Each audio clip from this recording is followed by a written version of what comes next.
Welcome, folks. Welcome, folks. Shout out to Lane 99 who says, let's get this party started. So we are getting it started. Salute to you, my friend. Thanks for being in here. Another edition of the Boxing Chick podcast. This is episode number 30. No, number 40, actually. This is episode number 40. Can you believe it? Number 40. It's insane. How's it going Great. with you, guys? Yeah, it's going pretty well. We had some sunshine here last few days, but today it's been a great day. So yeah, it's Gotcha. already night here. Well, that same sentiment is being shared here because it's very muggy in the district. So it's going to be that type of week, I guess. But I guess we can say that we got some pretty good boxing action that we can discuss, which provides a little bit of enlightening big weekend. We had a number of fights that were taking place, a number of different cards, that is. And ultimately, we ended up walking away with what could be considered an early fight of the year candidate in the world light heavyweight title fight between Artur Beterbiev and Anthony Yarde. Of course, we all know Beterbiev is a beast. He is, when we say boogeyman of the division, he's the true definition. So they should not use boogeyman with anyone except for Artur Beterbiev. So Artur Beterbiev is the boogeyman of boxing, and he was putting his titles on the line with the WBO number one ranked Anthony Yarde, who is out of the UK. He's a fighter who had a lot of promise, and I think that that promise is still there in some sense. So the fight in itself ended up delivering, and I will say that he probably gave Artur Beterbiev his stiffest test as a pro thus far, from what I recall. And it ended up being a sensational fight, a lot of back and forth involved. It ended in an eighth round TKO in favor of Beterbiev, who defended his titles. He has the IBF, WBC, and WBO. But Yard had a great showing. What were your thoughts on that, Boz? Yeah, yeah. Started out very fast, and in my prediction, I was like, I thought that he should have, if he was gonna have a chance to win, he should not start too fast, because we saw with Joe Smith Jr., it didn't work. Like he started out fast to try to force better view, I mean, yeah, like force himself upon him.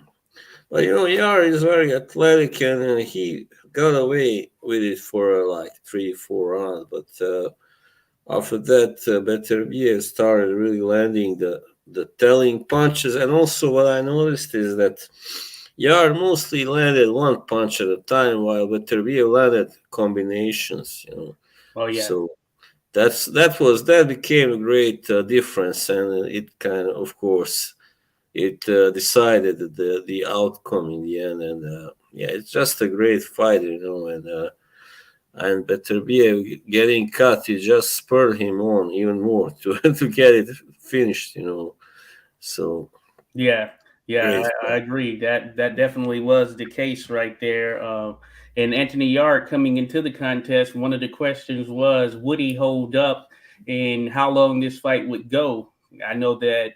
Shout out to Fight Night Scores. I was tweeting with Fight Night Scores, and I mentioned I thought it would be over by the fourth round, and it ended up being lasting a bit longer, and there was no Double points in the fourth round. that. Hey, Yeah. speaking of the devil, Fight Night Scores just jumped into the mix right Hey, here. It says, "Good evening, fellas. Salute to your Fight Night Scores." I was just hey, man. mentioning that I was doing some tweeting with you all, with Jim. Salute their Fight Night Scores, and basically I said fourth round it would be over for Anthony Yard, but it turns out that Anthony Yard had a little bit more to him than what I had Mm, thought initially, and I'd imagine a lot of people thought initially. yeah. This is probably the version of Anthony Yard, this gritty Anthony Yard that we thought we would see throughout when he first popped onto the scene. He had a lot of hype. He had the look. He still has the look, of course, and he seemed to have really grown from when he first started as a fighter to this point, especially if we look at that Sergey Kovalev fight in which he was stopped and it was more Yeah. closer to exhaustion, I would say, in that fight.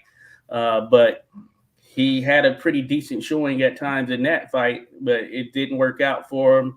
Then he had to bounce back. He had some personal issues as far as losing. I didn't know this. His uh, grandfather and father or something of that nature Yeah, prior he to the was, Lyndon Arthur fight. and his grandmother, I think, and two other family members. So that was wow. So that's a But heavy load to carry right there. So that was yeah, heading into that Lyndon Arthur fight that he lost, and then of course he came back and pretty much destroyed destroyed Lyndon him Arthur. easily, pretty easily. Yeah, Yeah, yeah. because So yeah, some of those things you can't predict, sort of one offs. But yeah, hey, he did his thing. He showed up, and he looks to be in pretty top form right now. And I left from that thinking he certainly is one of the best light heavyweights in the world. And there are probably some other light heavyweights there in that top 10, top five that he could give a lot of trouble to, and he could probably gain the victory over. I'd like to see him in some of those fights, as a matter of fact, and hopefully we do end up getting some of those. And as Fight Night Scores predicted, he thought it was round 8, or round 5 to 8, where it would end, and of course it ended in the 8th round.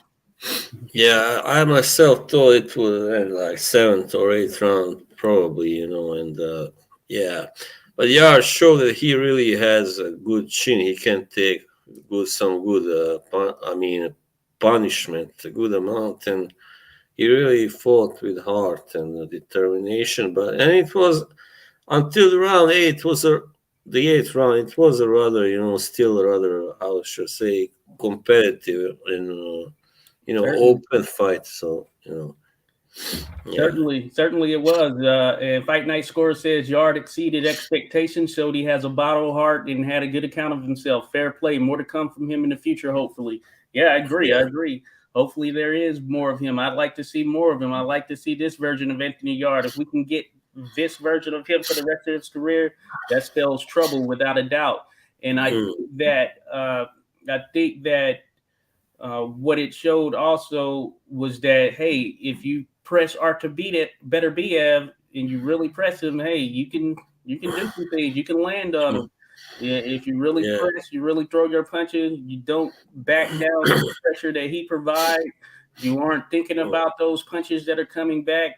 You aren't jittery and scared, which I know they mentioned in the broadcast. That's the way Yard looked in the beginning, which he did in a sense. But if you really yeah, hold your ground, then you can do some things. This is the toughest I've seen Artur Beterbiev challenge, as far as I'm concerned. As a matter of fact, I scored it on Fight Night Scores. Be sure to check that out, folks. Fight-score.com.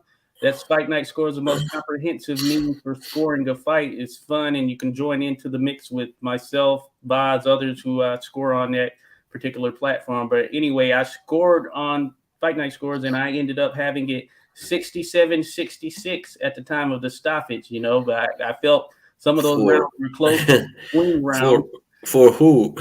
for Beterbiev. But yeah, yeah, yeah, I had him up yeah. I one thought, round. yeah, I thought Yara won the two first rounds definitely. The third one was kind of swing round. I'm not sure.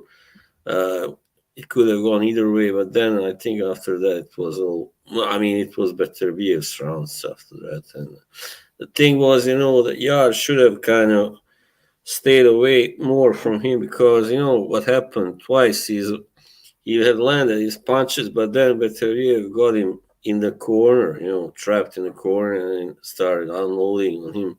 So that was also part of why Yard lost. He should have kind of be been a little bit more careful, when going Yeah, at Beterbiev. So yeah, certainly. And Fight Night Scores mentions he broke the system last night. Josh, members' cards oh didn't save to the database. no, I noticed that. I thought it was just me at first. As a matter of fact, I would tweet out the card, then I go back to save it, and I was thinking that I had waited too long and it had timed out, and I kept pinching myself, thinking that was the case. And then for the final fight, the Alex Rocha fight, I believe it was, or all right, right before yeah. that, I know that I was scoring, and then I tried it quickly, and yeah, it didn't save. So Hmm. I know you're on that, Jim. I know you're on that. Appreciate it. You see, look at that. That's a good understanding of what's going on. Fight Night Scores right there. Fight-score.com knows the platform. He's there 24/7 making it happen. You hear that, folks? So you know you're being tended to. So be sure to go check that out. But yeah, great night, great action. So early Yeah, fight of the year candidate, I would say it had enough back and forth. Of course, we're just in January, but of all the January fights so far, this one has delivered the most as far as I'm concerned. oh yeah, definitely, definitely. All right, now thinking about what's next, we have Dmitry Bivol, who is probably regarded along with Beterbiev as the best in the light heavyweight division. I believe that is the case. And as a matter of fact, I think this would be a very good fight, a very competitive fight in some regards between him and Beterbiev. And I actually favor Yeah. Dmitry Bivol, who I've followed for a long period of time. And I just think he has a great all around tool set. He has more power Mm, than people may think. He actually started out on a knockout streak early in his career. He yeah. boxes more now, and you don't see as many knockouts per se. But that being said, he is definitely someone who is one of the best boxers in the world when you just look at everything that he has tangibly that you can bring together. So him and Beterbiev is going to be a matter of that immovable force that is Beterbiev versus Dmitry Bivol, who is shown to be a pretty stout and great technician, as well as a person Mm, who can handle varying styles because they have some common opponents and they've gone about it a different way. But that being said, I think about Joe Smith Jr. He was blasted by Artur Beterbiev, but when Joe Smith Jr. fought Dmitry Bivol, it went the distance, but Joe Smith Jr. only won one round.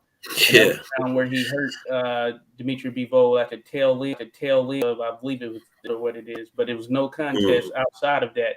And essentially, when Bivol has been fighting these guys, or the top guys, Gilberto Ramirez included, who was his last opponent, there's pretty much no contest. He's just thoroughly outboxed him. So that's going to make it very interesting for him and Beterbiev. What are your thoughts on that matchup? yeah, I mean, I think the only way probably to beat Beterbiev is to outbox him, simple as that. And the only guy I can see being capable of that is Bivol, of course. And, because he's so good at counter punching, also everything. I think the key simply is to move and box and counter punch and in order to beat Beterbiev. And we've seen Bivol do that against Canelo, who is on the same level as Beterbiev. And yeah, why not? He can do it to Beterbiev. But I just want to add one thing. This was actually the first time I had watched Beterbiev fight live, so that was a true pleasure. And Oh, cool. also in the post-fight interview, he just came across as a very nice guy, Beterbiev, and you just don't know because you see a guy like from that area, from the south of Russia, looking very dangerous, knocking everybody else. So you don't know if he's a good guy or really something else. But I found out he's a really kind of personable guy, and he speaks English, which is very positive. He's not like Loma, who like speaks English and then goes to his translator and what now? What did he say? Yeah, yeah. Yes, so yeah, it was nice to see all that. Good Rodolfo. stuff. Yeah, you're right in that regard. Shout out to Rodolfo Rivera Jr. Amen, Appreciate you dropping in, buddy. Says, yo, what's up, buddy. 86 and Baz? Glad to have you here for sure, Rodolfo. Yeah, missed you last week. Oh, yes, indeed. Fight Night Scores says definitely a candidate for Fight of the Year, without a doubt. And Fight Night Score says Beterbiev versus Bivol has to happen next. There shouldn't be anything blocking or stopping the path of that fight actually happening. So we should certainly get that next. Yarde versus Smith Jr. would be fun. Maybe after both of them have an easy comeback fight first. Thinking about that leads us into the next point right there. Anthony Yarde, like what's Hmm. next for him? I heard them say during the broadcast that Joe Smith Jr. retired. I don't know if they mentioned. I don't know if that's like definitive. He's done for real, or Hmm. whatnot. But time will tell, I Yeah, guess you could say. But I did yeah. pull up the ratings for I pull up the Ring TV ratings, that is, for light heavyweight. And of course, outside of Bivol, Beterbiev, and Anthony Yarde, who comes in at 7, you have number 3, Caleb Smith, 4, Gilberto Ramirez, 5, Joe Smith Jr., who Fight Night Scores just mentioned. Then you have Joshua Buatsi at 6. Matter of fact, Joshua Buatsi. Now, that seems like a doable fight right there. Joshua Buatsi versus Anthony Yarde. Now, that would be a tough comeback fight for Anthony Watch. Yarde, I believe, in the sense that he would be coming back. He would be coming off of this loss and this tough fight to Beterbiev. But looking for an opponent for Joshua Buatsi, who would be that step-up fight, who would be that fighter to take him to that next level to where we can say he is next as far as the upper echelon in the light heavyweight division. What do you think about that? Joshua Buatsi, Anthony Yarde, and I'd imagine Buatsi would need to have a fight to kind of get himself back up in the mix here soon. I can't remember. I feel like I've seen him in a while, but Yeah, I mean, a good one. that fight is the one that should have happened already, I think, because these two are definitely the best in UK and probably at Western Europe anyway in this division. So I do think that Yard. I mean, Boats is hardly a match for Yard because of his defensive issues, and all that. But he has the punch, and he can also score. Has a chance to score an upset there, but of course, I favor Yard and think he will win that fight if it happens. Definitely, yeah. Fight Night Score says Yarde versus Buatsi could happen down the line. Buatsi needs to do something. Yeah, I was looking. Buatsi got a good win over Craig Richards, who's a solid fighter, skilled fighter, and that happened back in May of last year. So it's now been a number of months, of course, since Buatsi has fought. I don't know if there's anything on tap at the current moment, but it would certainly be good to see what is next for him. And that potential fight, as you mentioned, with Yarde is something that's it's interesting. You favor Yarde there, Boz. I think it's a Yeah, pretty interesting one. I like what I've seen from Buatsi in certain fights. I think that he's at least on from a trajectory standpoint coming up, facing a lot of different styles. But yeah, we have not seen him with that marquee opponent as of yet.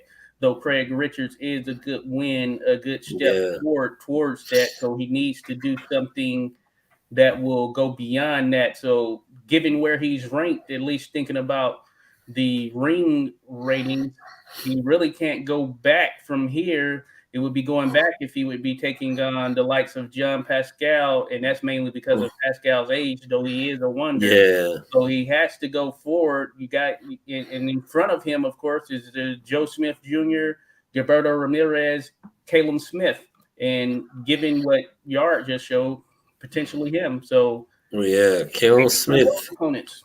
or Callum Smith would have been really a great fight. Yard and Callum Smith, and even Smith versus Blatzy. Why not? But Yeah, I think Smith would have probably knocked out Blatzy. Well, with Yard, it's a little bit more 50-50 fight. Yeah, I think.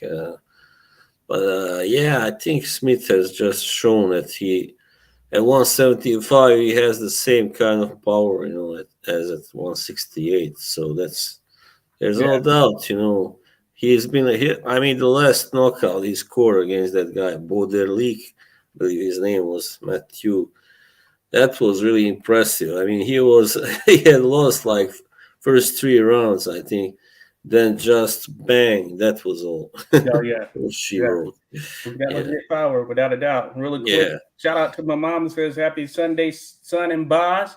Appreciate you dropping in. Number one fan there. We enjoy it all times, of course. Fight Night Score says Bivol is a technician and clever enough to box Beterbiev to a decision. Certainly agree with that. Certainly agree with that. Fight Night Scores also says he loves Beterbiev, saying that he one day wants to be a good boxer. That's funny. I missed that piece of it. That is pretty funny though. But he had a decorated amateur background, 300 plus fights. So man, Yeah. he's no slouch without a doubt. Even though he's known as this power puncher and Didn't a knockout he artist, he's very solid. Didn't they say that he beat Usyk in the amateurs or something like that? I Hmm. believe. Yeah. He might have. I'm not 100% Yeah. positive on that. But he might. Yeah. He could have very well. I think they probably would have been in or around that same kind of weight area Mm. at that particular time. And he had a number of after with 300 plus fights. Then certainly you've ran across a number of boxers if they were in your divisions and they were looking to take this thing to the next level for sure. Shout out to Fighting Highlights. He says, "Yo, what's up? Fighting Highlights. Salute to you. Hey, everyone, go follow Fighting Highlights. You'll get a ton of some of the best boxing content that is out there. He's got shorts as well as highlight videos that really chronicle some of the best boxers that have ever laced them up. So appreciate you being here, Fighting Highlights. Salute to you. Got my man Iron Mike in the profile picture. That's my guy right there. 86 boxing, 86 the year. Iron Mike won that title for the World Heavyweight Championship, the youngest Oh ever. yeah. But uh, but yeah, salute to have good, great having you in here, Fighting Highlights. And then Fight Night Score says Buatsi is way too inactive for a supposed star in the making. Should have been into world title fights by now. Needs to get on the move. I think Yeah. Boz agrees with you right there that that there's some fights that Mm. probably should have happened by now for sure. That's because he's with Eddie Hearn. I mean, that guy who interviewed him once, it was about what he was like, almost prophetic. That house. He said that, you've been steering the Dillian White towards a world title for 5 years, so Yeah, the same gonna happen to Watsy. It seems. yeah. And Hopefully not. Demetrius Andre was with them specifically to take on Canelo and other top fighters at 160 pounds, and none of that ever happened. He wasn't able to make the fight with Triple G, wasn't able to make the Canelo fight, wasn't able to Yeah, make the Charlo fight. So Demetrius yeah, Andre didn't really get to maximize his time there with Eddie Hearn in Matchroom, though he did take on a domestic opponent at in his last fight with Matchroom. I forget the guy's name, but he knocked out the British guy who was a pretty decent opponent or whatever, but certainly not one of those marquee fights. And now Demetrius Andrade is at 168 looking for a big fight on the PBC side. Will he get that? Time will tell again. yeah. I mean, it's kind of ridiculous. Like last night, you saw Bob Arum sitting there. He's like 91 or whatever. Right. He's doing this better than this guy who is so much younger. And Got I to give mean, it to him. That was a hell of a fight to yeah, get made right there. Now, Yarde, isn't he with Frank Warren? Is that the case, right? I think so, but Yeah, he I'm not might be with Frank sure. Warren. Yeah, So that was pretty and cool. Bob made, hey, it's they were able to make it happen. Top rank, get this yeah. team cross promoted in a sense. So that's Mm. good stuff. So I mean, we need more of that. Definitely, yeah. And he's the one that gets the fights made. He's proven that he's got the ability to do Yes, that. certainly. He's been doing it for a long time. Oh Long, yeah, long time. Him and Don King. yeah, Shout out to Rodolfo Rivera again. He says, if anything, Bivol keeps getting better, a chance of beating Beterbiev since he's getting older. Bivol is 32. Yeah, that is correct. Uh, Beterbiev is 38, and yeah. I wouldn't say he's an old 38 from a No, boxing no. standpoint as far as his time as a pro. He has, 18, 19 fights now, I believe it is. This is his 19th fight with 19 19. stops. Yeah, yeah. But Mm. we do have to take into account that 300 plus fight amateur career as well. So he does have a lot of boxing work that has gone into the mix, a lot of tread on those tires, I'd imagine, to a certain degree. But to his benefit, he hasn't taken a ton of punishment, though he has been cut in his last couple of fights, or at least this fight, and then the one with Marcus Brown, I believe he might have been cut.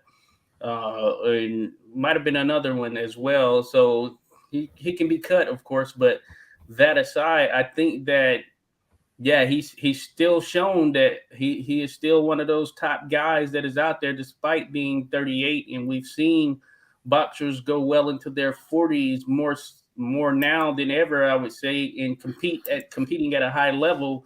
by comparisons to some of the yesteryears when by the age of 32 you might have been done and shot. And I Mm, think that that bodes well for Beterbiev. Now, some will say, and I've already seen and heard mentioned that Beterbiev took some punishment with shots and things in this fight with Yard. So many think that's alludes to him having slowed down here at 38 years of age. I don't know if that's directly a one for one. I think that Yard certainly was able to find a groove that worked for him. mm, And I don't know if it's a telling sign that, hey, better be yeah. slowing down or whatever, because he's been hit before. Of course, as we mentioned, Caleb Johnson dropped him, the Mm, first man to drop him.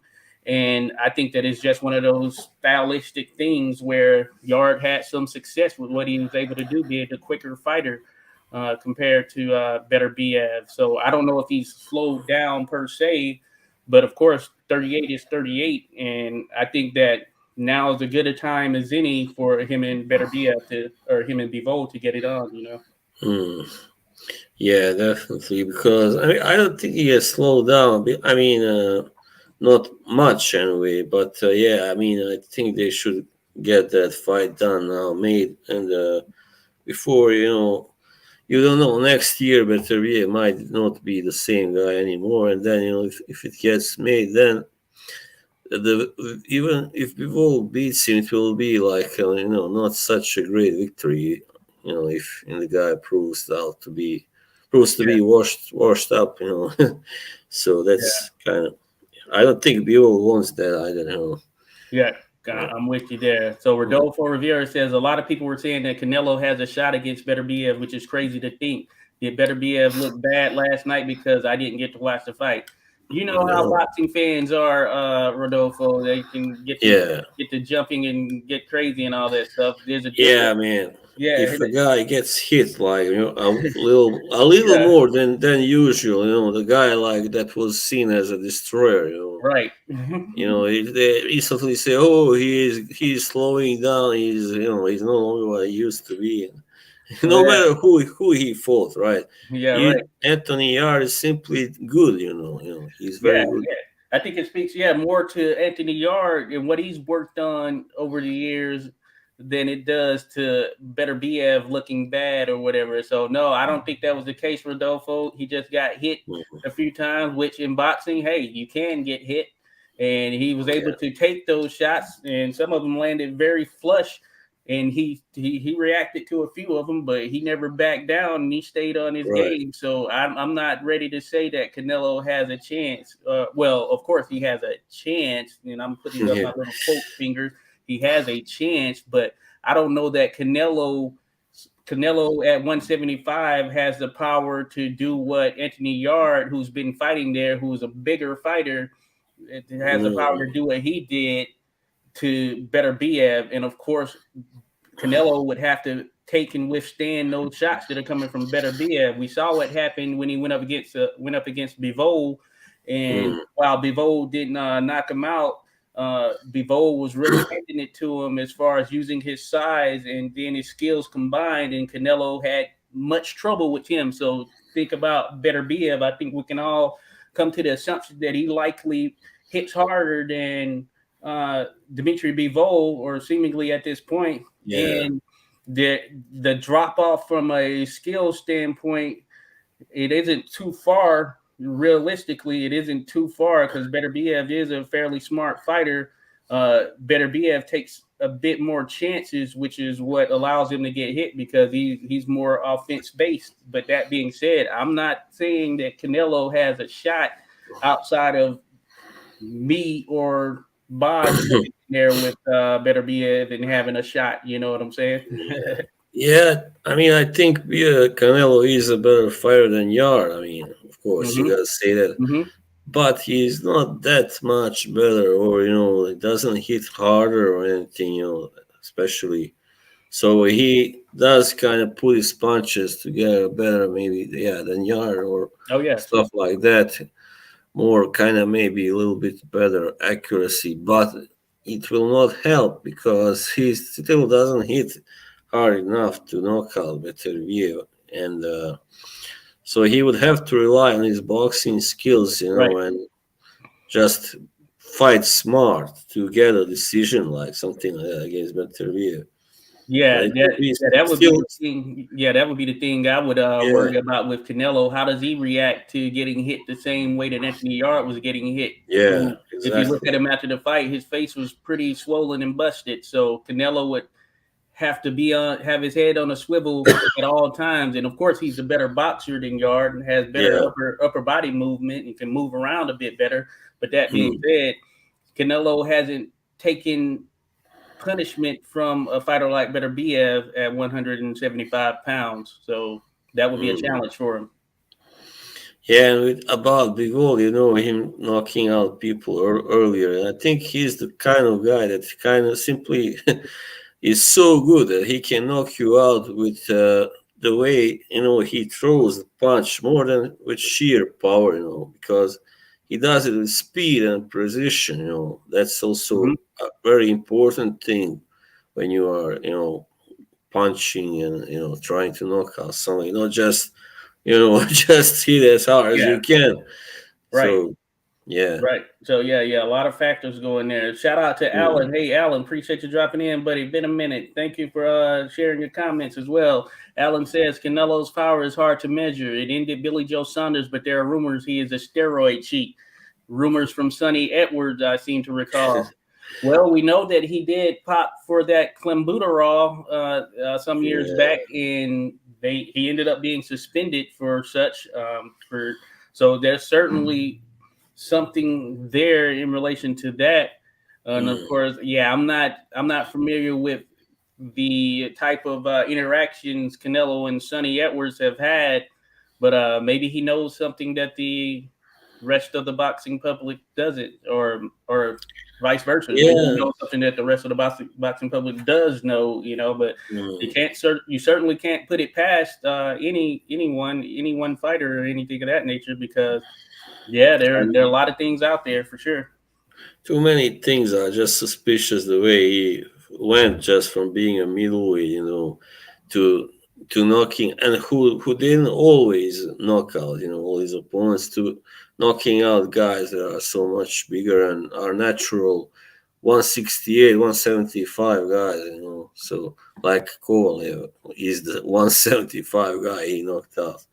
So that's yeah, one must say that's suspicious because he never kind of showed that kind of power before at 154 or 160, So yeah, So, yeah, yeah. uh, Alan says it was more aimed at his whole camp and his trainer. Yeah, I can see that certainly.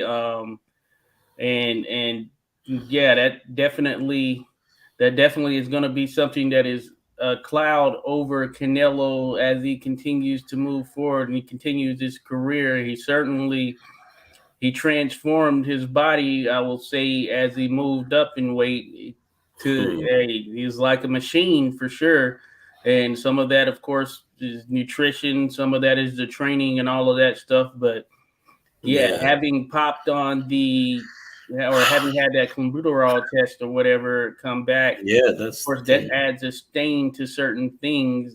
And not that he's the first or whatever top level athlete to run into a similar issue, but certainly that is something that will have a cloud of judgment over him as he continues to move forward, especially if he's rising in weight and knocking these guys out. But I think Bivol, him being in there with him, set things down a tone. Of course, he wasn't able to Hmm, knock out Bivol. I think some of it is matchmaking as well because I think he caught yeah, Sergey Kovalev at the right time. Rocky Fielding, the moment was too big for oh him, and even if yeah, it wasn't, he was going to probably knock him out regardless.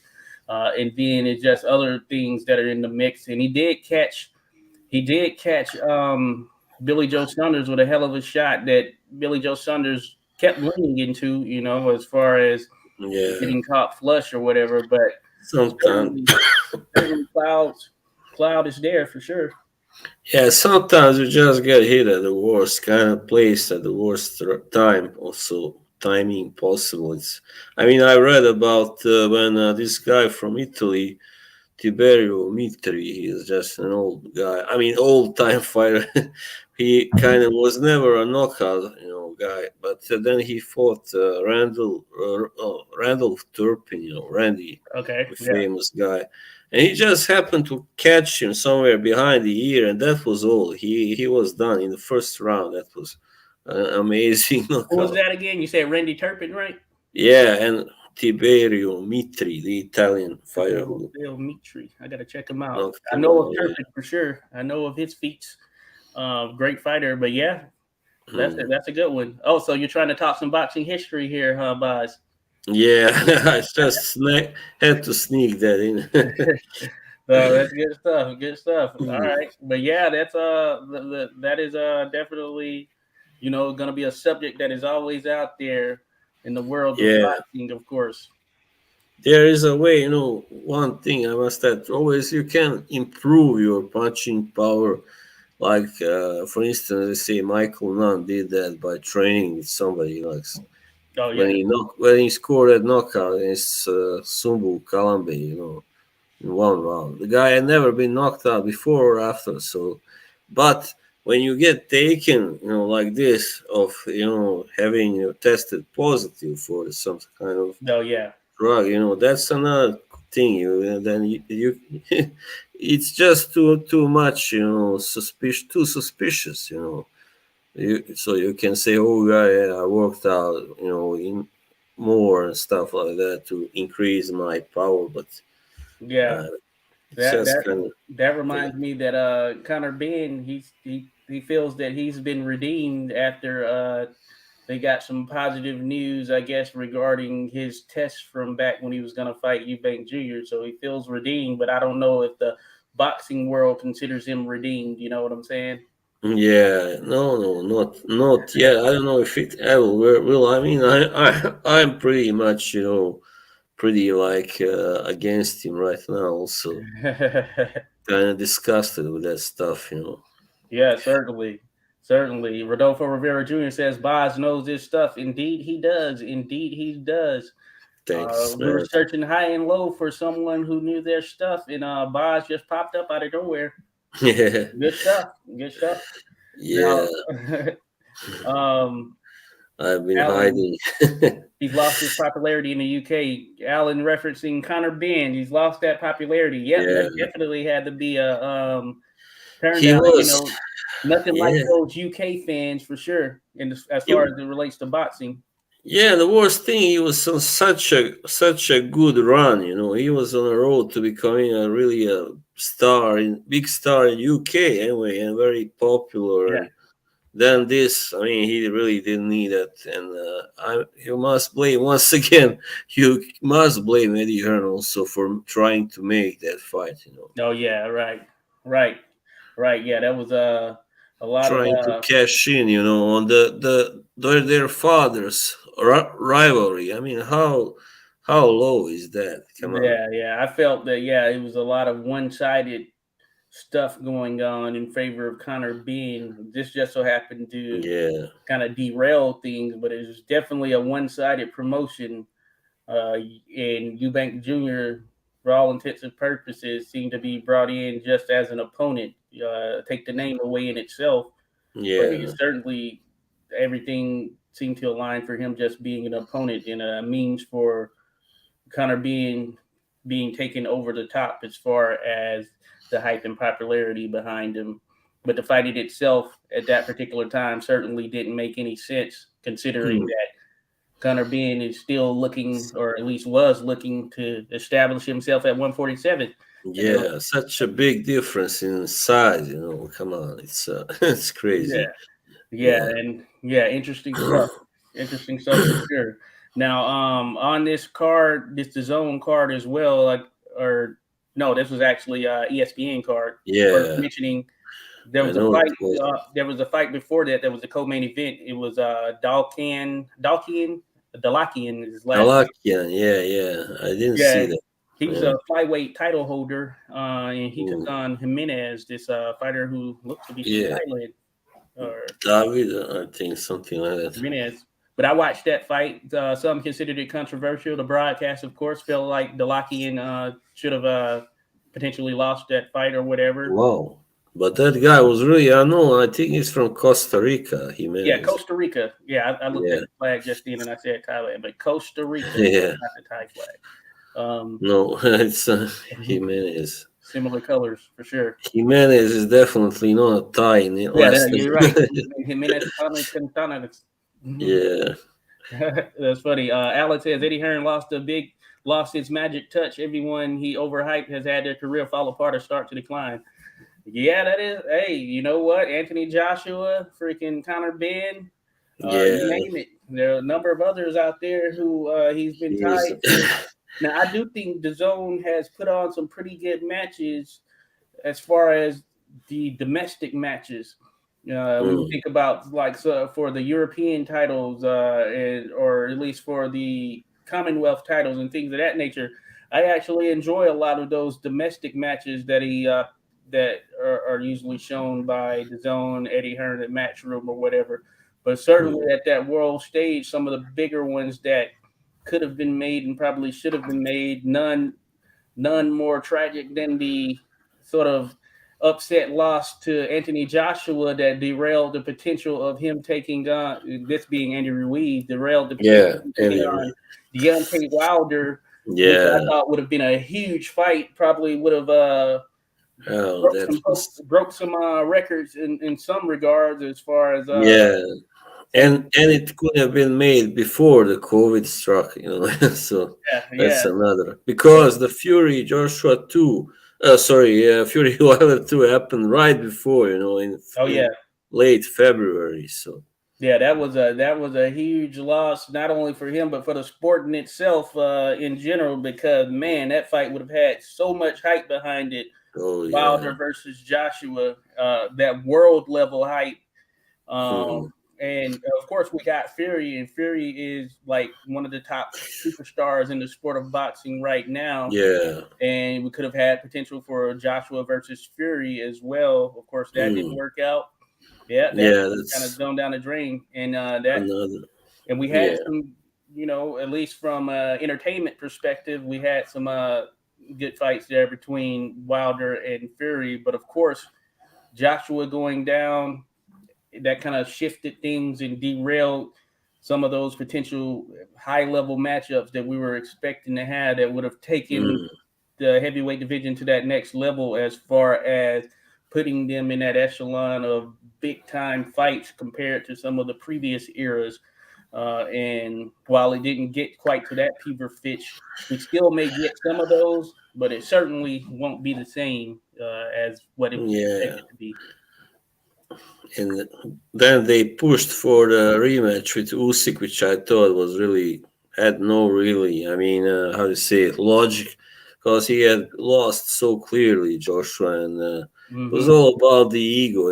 Now I can avenge this, so he didn't, of course. Oh So yes, without a doubt. Shout out Big Fish Vega. It says shout out to y'all always bringing that heat.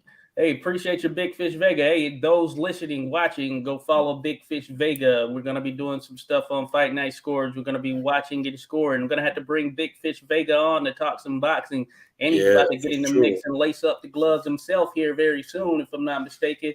So salute to Big Fish. Me and Vega would have to go one on one. Oh We'll yeah, have to yeah, go. yeah. I'll be the moderator for that right there. Be Yeah. the official. But yeah, that'll be a good one. We're gonna have to make that happen without a doubt. Yeah.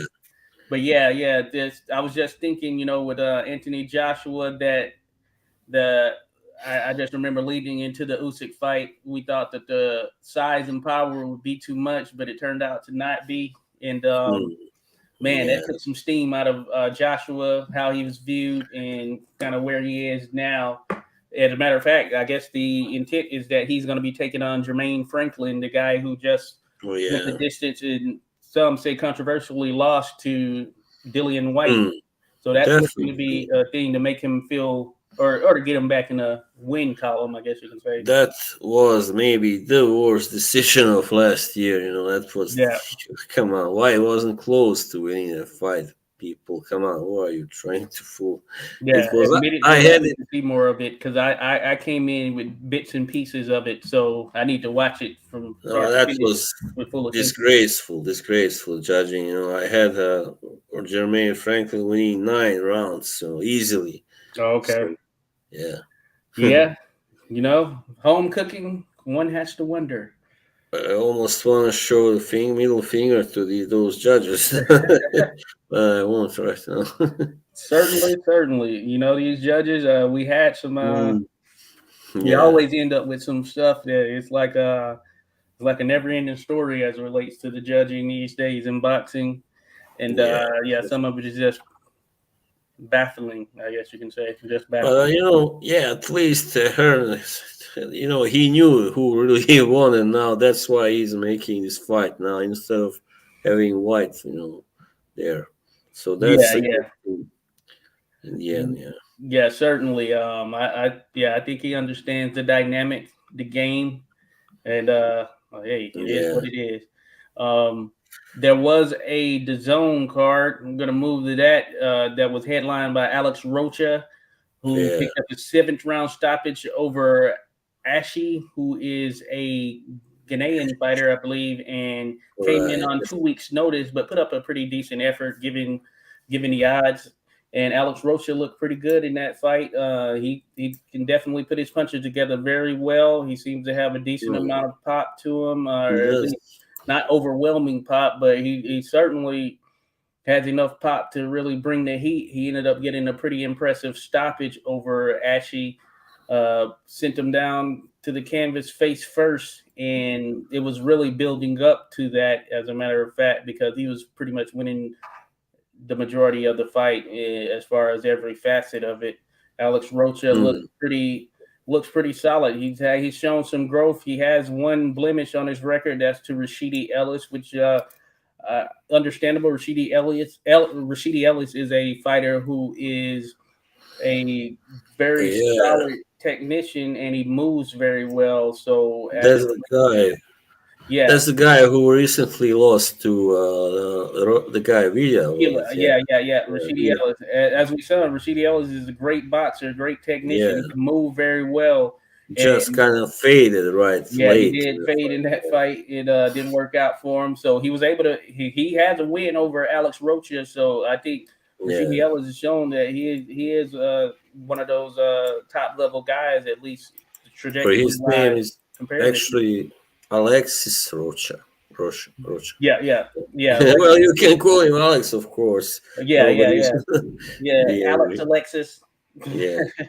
But yeah, Rocha, man, he looks pretty good. He's bounced back Mm. from that win. I think this was like his fourth or fifth win since that loss to Rashidi Yeah, of Ellis, and course. he's looked good. And he has Sick. those star making qualities in terms of I just like him on offense. He just is not back down type of guy, and he's skilled enough to bring that heat even after the fight. Yeah. He said that he wants Terrence Crawford, which I think Yeah. would be an interesting fight for sure. I read that. Yeah. Well, I don't know if he's ready, but and certainly shouldn't hope for too much anyway if he gets that fight. But I Yeah. guess he would be happy just to, could say that he fought Terence Crawford. So Certainly, certainly, it would be interesting. It would be very interesting. Hey, now's probably a better time as any. Otherwise, he's probably not going to be able to get that fight if all goes yeah. in accord. But yeah, the likelihood of it happening, I'm not sure if that's likely at all. Especially Mm. considering you have a couple of other individuals in line as well, thinking about who want Crawford, who wants Spence, thinking about the Virgil Ortizes of the Spence, world, yeah. Emmanuel Yeah. Quinones, Duran Ennis. Stanionis. Uh, Yeah, there was. I think there was talk about like here the fight between Stanionis and Ortiz is supposed to be in the making. I don't know if you heard anything about that. well, yeah, it was signed. I believe it's signed. It's a done deal, but they had to be postponed because Stanionis Or ended up getting an emergency appendectomy, and or it no. had to be pushed back for a little bit. So I don't recall what the new date is, or if they have actual new date, but I think it was going to shift things back around 3 weeks or so, somewhere in that neighborhood, Hmm. 3 to 4 weeks. I'd imagine. But yeah, that fight is from what I last knew, of course, it's still supposed to happen at some point here this year. Once Good.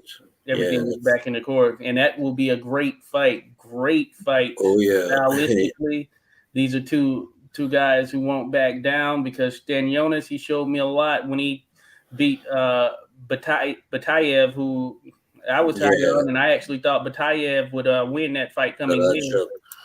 And Betayev, he had actually been in with Alexander Vesputin, who I think is a very solid fighter, a very good fighter, actually, as a matter of fact. But Vesputin popped on a test, and he had beaten Betayev in a very good fight. But yeah, Vesputin popped on a test for some illegal substance, and yeah, I haven't really seen his name thrown out there at the top level mix since then. And that fight was ended up being a no contest. But that being said, I think that yeah, Stanionis Virgil Ortiz has the makings of being the fight of the year. Just to throw that out there in the early sense, but it Oh has yeah. that type of makings that given their style. And I know Yeah. you've been following Stanionis and Ortiz, of course, as well. Oh And yeah. Stanionis, man, a lot of people may not know about him, but he looks to be the real deal as well. Oh yeah. I mean, he's got also quite many knockouts, but he also is a. I mean, he doesn't just win by knockout. Of course, he's a Yeah. rather good boxer technically and tough guy also. Yeah, and Ortiz, of course, we have seen him. He's pretty much destroyed everyone so far, and he has Mm-hmm. fought some, pretty good fighters also. So Yeah, he has, and Stanionis, man. Yeah, I remember in that Batalha fight, he fought in the pocket. He could have probably mm, stepped back and boxed more, but he didn't care. He wanted to punch fire for mm, fire, and we know Virgil Ortiz will do that as well. He has a pretty solid resume as far as where he's come from and gotten to at this point. So this has the makings of a very good fight. So hopefully nothing derails it and it mm. actually continues forward and happens. So I'd be looking forward to it for sure. Yeah, it's funny how Lithuania got another really good welterweight just after Kavaliauskas. He's pretty much done, right? So Oh yeah, now yeah. they got instantly another guy to kind of Oh yeah. substitute him. That's very Because funny. where's Kavliauskas from? Lithuania also, Okay, yeah, Lithuania. Oh yeah, yeah, okay, yeah. That's right. So yeah, you're right. Because Stanionis, yeah, he is Lithuanian. That is yeah, pretty crazy, right? Uh, yeah, two solid guys, strong punchers. Solid yeah. boxers, tough guys. Because Tough guys. yeah, Mean Machine. Yeah, prior to that Crawford loss or whatever, he was on a little wrecking spree there for a minute. Oh yeah. He was the first guy to stop Avanesian. Avanes. Oh, okay. Yeah, David Avanesian. Oh wow, Yeah. yeah. That Mm. speaks volumes in itself, right Yeah, there. 6 rounds. So that was impressive. Yes, Yeah. indeed. Um, on this Yeah. card, I wanted to mention there's a guy by the name of Oscar Collazo. He picked up a fifth round Yeah. TKO or fifth round KO over Udell Reyes. And Oscar Collazo is a Puerto Rican minimum weight fighter. He looks like he could have the makings of Right. Puerto Rico's next star. You know what I'm saying? Ivan Calderon, who was a lower weight fighter who was Yeah. able to become a name in the sport out of Puerto Rico. Yeah, And I this remember guy, him. Yeah. yeah, this guy, Oscar Collazo, who this was his sixth fight as a pro, man, he got an impressive stoppage, one of those knockout of the year candidate type stoppages last night. Mm. And he's very engaging offensively. So I think that if they keep him on TV and all this stuff, he seems to have that makings of, hey, he can be one of these potential Puerto Rican stars. And he picked up a title with this, or it was a title eliminator rather. Mm. So this puts him in line for, I believe, a title at some point. And you know that Puerto Rico has another star who has a title, last name Gonzalez, can't think of his first name.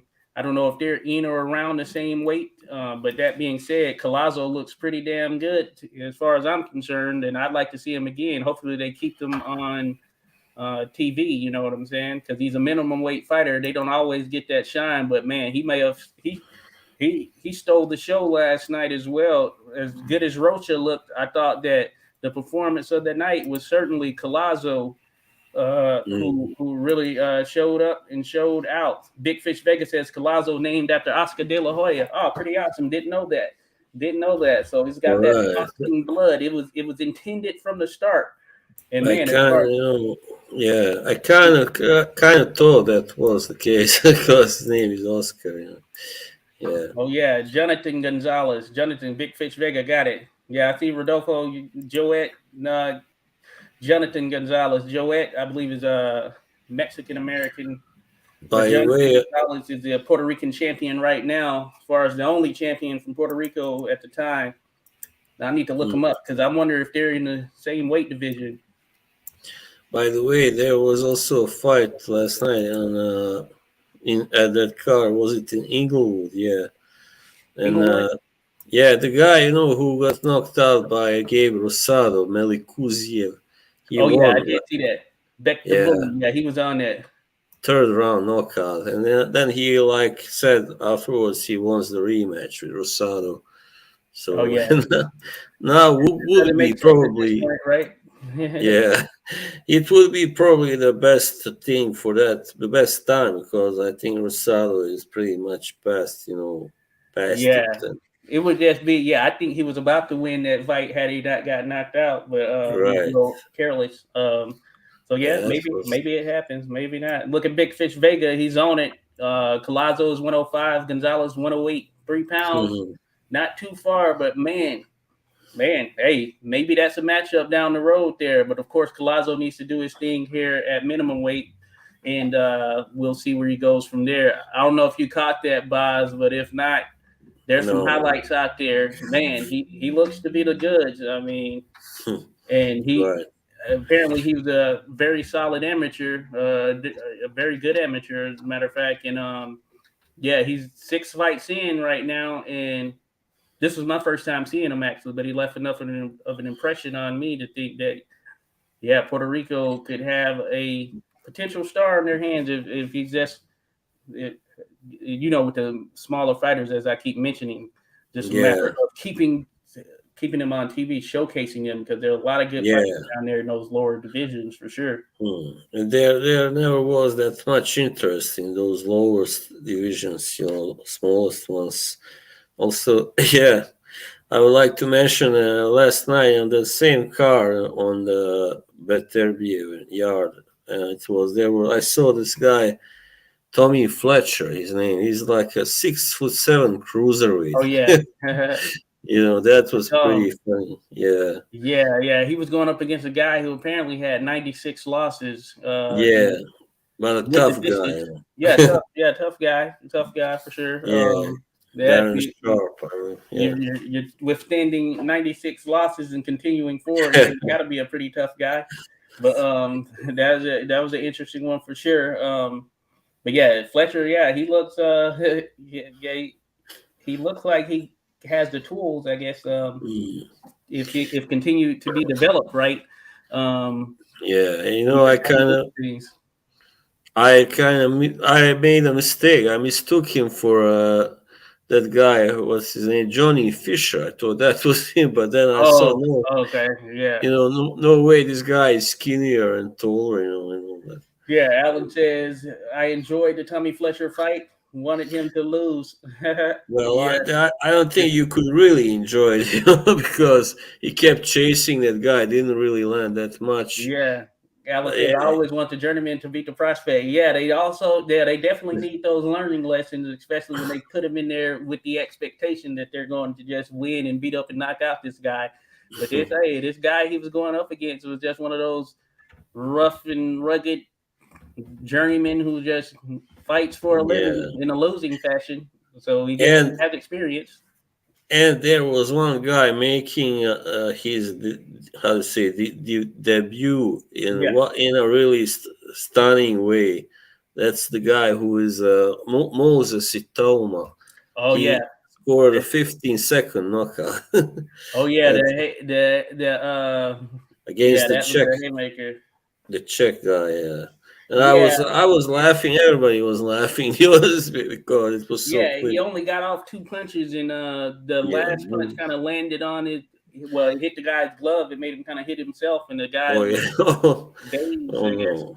So yeah, there was a question of whether he was Yeah. just dazed or whether he my No, camera I just think. died Yeah. out or my light. So there was a question as to whether, yeah, how hurt was he? But maybe he knew what the writing was, and as far as what was in store for him. So yeah, I couldn't, not a lot to judge since he was making his debut at Toma. But Yeah. certainly, I guess that's a way to go about it. Get someone out there within a couple of seconds if Mm. that opportunity presents himself. I don't know if he is related to Carol Itama because Yeah, the you guy know, who fought at the beginning of the yeah, card. Yes, that's his yeah, he brother. lost. That's his Yeah, brother you who know, had this veteran from Argentina give him that work, just kept peppering him with that right hand. As Alan says, I liked his brother's Materna. fight. I agree with you, Alan, because they were up there hyping Itoma out, or hyping him up as far as okay, it's his debut, and this Argentine guy was in there to be just an opponent, but they underestimated him and oversold Itoma. And he, As as a Alan kid. mentions here, got caught with every straight punch. That is in the literal sense. Every time this guy threw a right hand, it was smacking him right dab in the nose. And that was from the very start. His nose was all red, and the writing was on the wall after the first round. He somehow Mm. lasted. I believe if the Argentine fighter who names escapes me at the moment, Maradina, I think it's something like that. I believe if he really wanted, Materna. yeah, yeah, Materna. okay, yeah. So if he really wanted to take him out, I believe he could have took him out of there early. And Itoma looked like he didn't know what he was doing in there. Yeah, But you know what's weird? I just found out that he's born in Slovakia. So that name, yeah, it did kind of sound Eastern European, even though it's kind of weird. So yeah, he's yeah. like half African, half Slovakian. I mean, Oh yeah. both. And the fight night score says he was 22-1 to win that fight. The Argentine lad, man, that would have been a bet right there to make for sure. That would have been a hell of a bet to make. To someone, I'm sure did it and won out big on that one. 22-1 odds. That's crazy. Mm, It should have been the other way around. 22-1 for Atoma to win. yeah. Well, this guy had been, in against some, I guess, good guys. I mean, good fighters. Ezekiel Osvaldo Madera. Yeah, Andre Ward I mentioned in the broadcast that he before he retired, he was going to take should, on this guy as a tune-up fight, Oh but he yeah, ended up retiring. he actually fought Beterbiev, this guy Madera, before. Oh yeah, Yeah, knocked out in the fourth round. So yeah. okay, good stuff. That is Mm, funny. I guess I didn't catch that one because yeah, I didn't recall seeing him, but that yeah. is He's interesting just, for sure. yeah, a journeyman, obviously. Mm. Well, Certainly, yeah, kind of a Turner. Oh, maybe I dangerous did see journey. that and just didn't recall him. Yeah, I did not recall him. But hey, good showing for him. Upset the apple cart.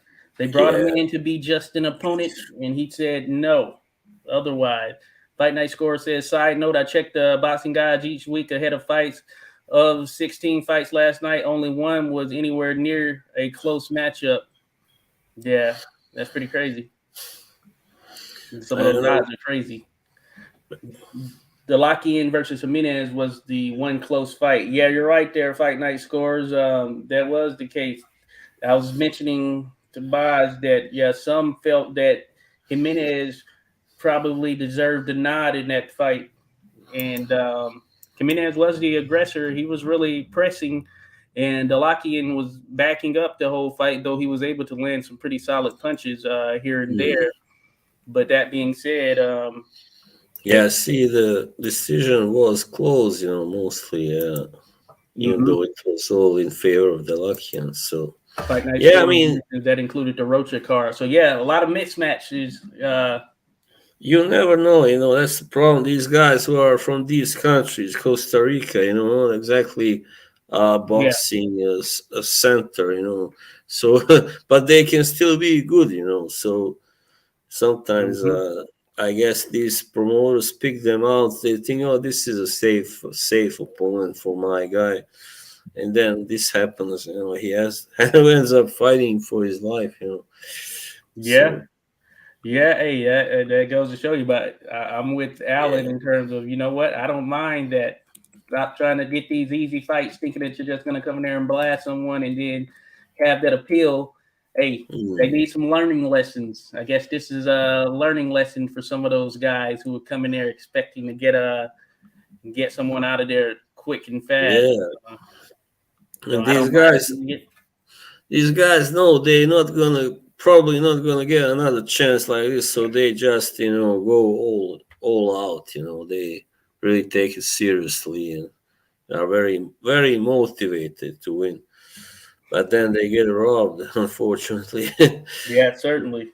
The fight night scores mentions. I just meant the pre-fight odds, not the actual fights in themselves. So it means the pre-fight odds were lopsided.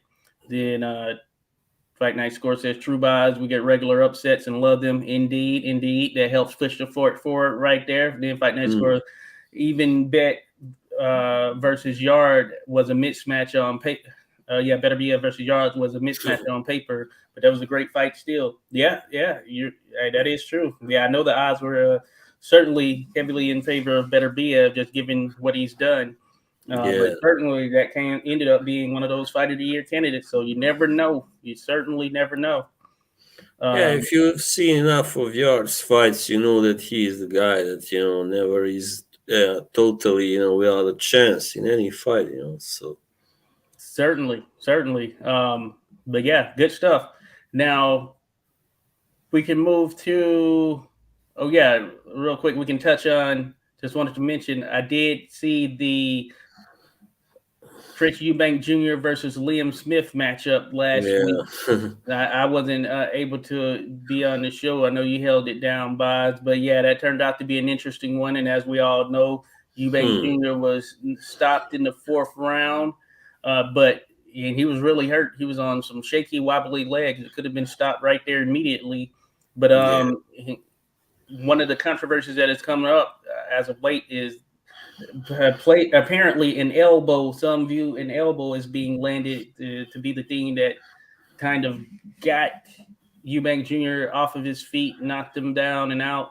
Well, he took some pretty solid uppercuts there, and I yeah. watched the entire thing. He was looking okay at the beginning, and in that third round, he won that third round. He was landing some solid uppercuts on Liam Smith, but then he got caught. What did you think of that, Boz?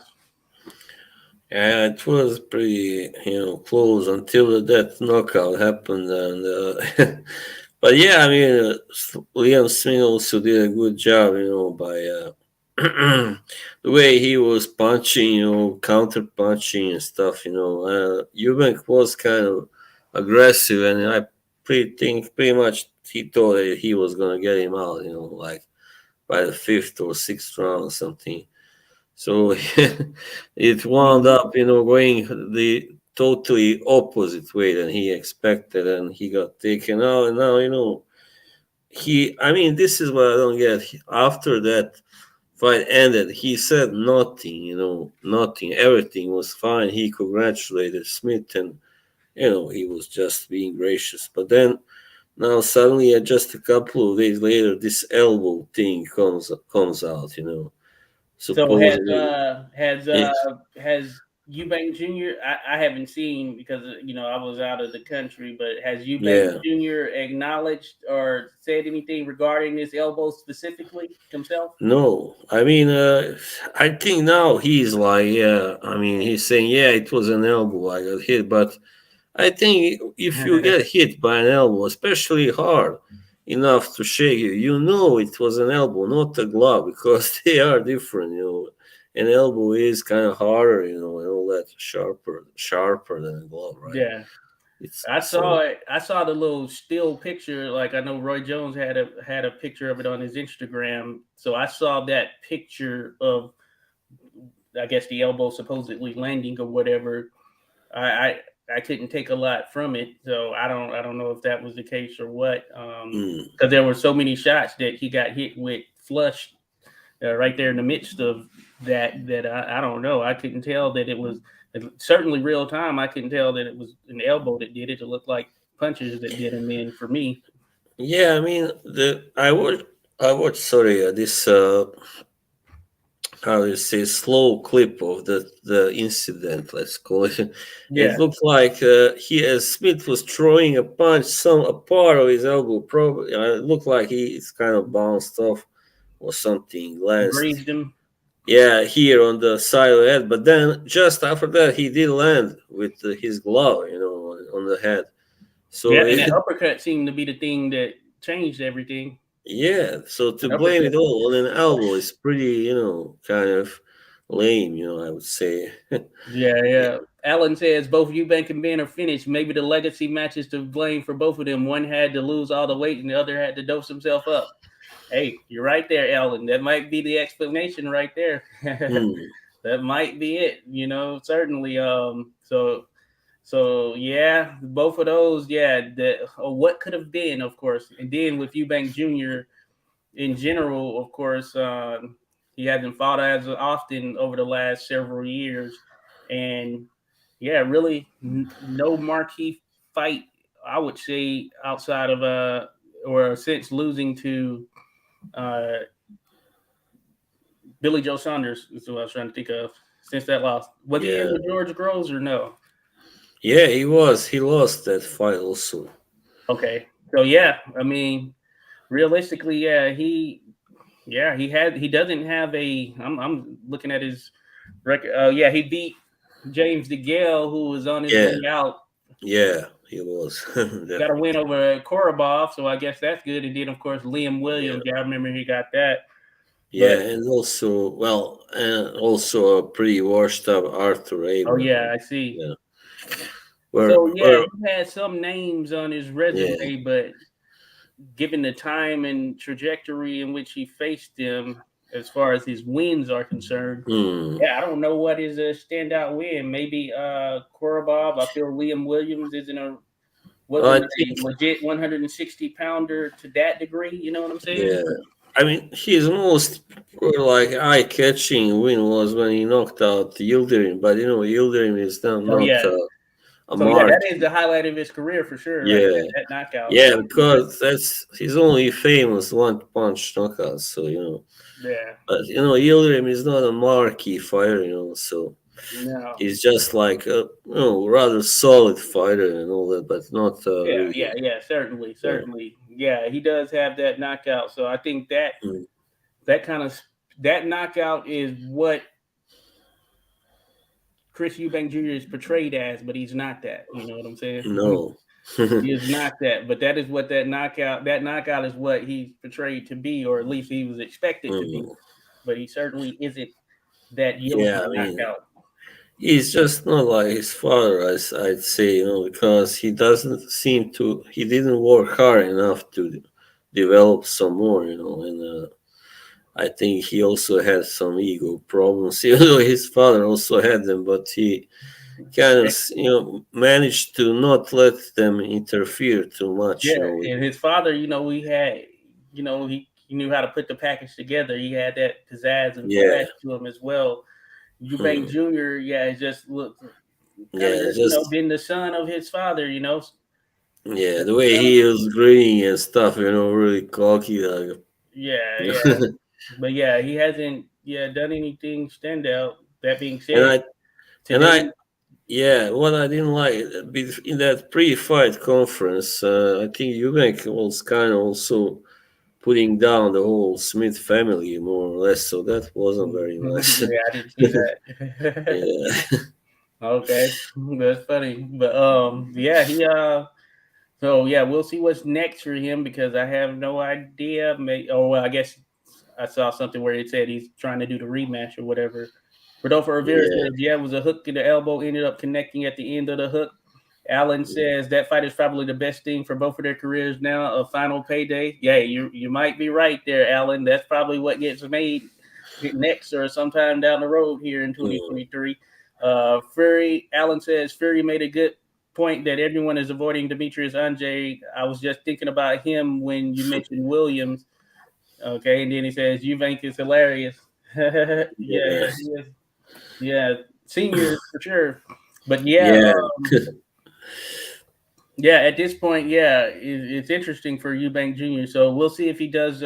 If a rematch with Liam Williams happens. I recall us having discussions, or I certainly was having a discussion on Fight Night Scores, and I think we were having a discussion, Boz, as well, mm, that Liam Williams has been, or not Liam Williams, but Liam Smith has been in pretty good form. So the fact that he won is I guess the most shocking point was, I guess, the knockout in itself. But that being said, the possibility of Liam Smith getting a victory over Eubank Jr., that wasn't far stretched, because Liam Smith mm, has been in pretty solid form as of late. He seems to have found himself, and hey, he pulled off this victory. Ended up getting a knockout, which adds a little bit of sweetness to it himself. So I think that yeah, yeah, it's not shocking in the sense that Liam Smith's form showed up in terms of mm. he was able to pull it off. Yeah, he's been really working hard. You can see, I mean, to improve, and that became the difference here because Eubank, I don't think he was taking it seriously enough, and Liam was, really. So he prepared like a real pro, and that's why he won. Probably, I mean, yeah. Yeah, So certainly. yeah, Certainly, without a doubt. And just a shout out to Trey Titan 181. Appreciate you dropping in, buddy. He asked, do you think Roy Jones' criticism as a trainer is valid? Well, I think that certainly, you're going to have your critics. What I will say is that Eubank Jr. has been working with Roy for a good while now. I guess the thing that comes into play is whether Eubank Jr. is capable of fighting in a Roy Jones Jr. style, which is what he seems to be mm, fighting in now. Of course, that relies on a lot of athleticism, quick twitch reflexes. That's what got Roy Jones to a level that few have ever reached in terms of just his overall ability as it relates to his athleticism and what he was able to bring to the table there in the ring. mm, Now, I don't doubt that Roy Jones, of course, he's been in with the best in the world. I mean, impressive fighter over his career. He has the wins and has the resume to back it up. And I have no doubt that he is giving Eubank Jr. the right foundations to lead him towards victory. As far as their execution is concerned, I guess that would be the question. So I I wouldn't lobby too much criticism to Roy in himself because Eubank Jr. That's who they chose to work with. They chose to work with Roy Jones, and of course, we know what Roy Jones was, and in doing so, they probably chose him because they felt that, of course, that style is something that they wanted Eubank Jr. to be. Now, whether Eubank Jr. has all of those things that kind of add up to make him that whole fighter in a resemblance to that of Roy Jones, that is certainly of question, and maybe he just does it. But that being said, I'm not blaming Roy Jones. I think that, yeah, Roy Jones, of course. I mean, he's probably forgot more than Chris Eubank Jr. has ever learned because he's been in there with the best, and of course, he's one of the brilliant talents we've seen over the years. And he was at one point the best fighter in the world, unquestioned. And yeah, Eubank Jr., there are probably some things that are missing there with him. I don't know if he's athletic as you would think he would be, and yeah, it's just a tough spot for him. And Eddie Hearn, he lobbied criticism towards Roy Jones, saying that Eubank Jr. was a more aggressive fighter when he was, I guess, under Matchroom or whatever it may have been, or when he was dealing with him, and all of that. And that being sort of the thing that has changed with him. Yeah, him being uh, an aggressive fighter didn't work out for him as well, or yeah, either. Look what happened when he was in with Groves and Billy yeah, Saunders. I think it's just a levels thing. It's leverage, Yes, as they say. especially against Saunders. I remember that he really started out too fast, and he was, kind of figured out by Saunders. And then by the time he changed his strategy, it was too late. He did win like many rounds after that, but it was too late to win. He had lost already. So yeah, Yeah. Yeah. yeah. So I would say if you're gonna go to Roy Jones as your trainer, then you better know that you have those goods as far as those things that are outside of just the fundamental aspect right there, because that's what built Roy as well. Those things that he could do outside of the basic fundamentals. So I'm not gonna criticize Roy. Uh, Yeah. you I know, mean, there are so many trainers out there now that are like kind of hyped. I would say, like yeah, they proclaim themselves to be, really great, but when they take over a fighter who is really, well known and yeah, successful, they don't do anything good with them. Like I'd say maybe Virgil Hunter might be one of those, but yeah, certainly. I mean, but still, also you got cases like Buddy McGirt. He has done well for most fighters, but not all. For like Malinaji, he right. only did worse. To like but I mean, he Malinaji just wasn't really fighting well under him. So yeah, Hmm. sometimes their styles don't clash. They don't match, or they clash also. Yeah, you know. So it's important to find a trainer who really is suitable for that fighter.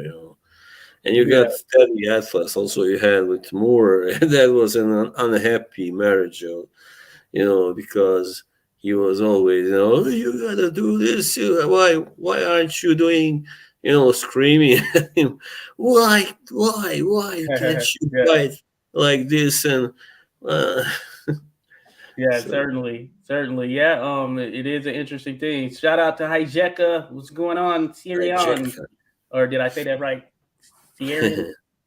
I always I mess it up, Boz. But shout out Hijeka. He I says, "Yo, check. what's up, boys? Appreciate having you here, buddy. Been a minute. It's always good to have you on."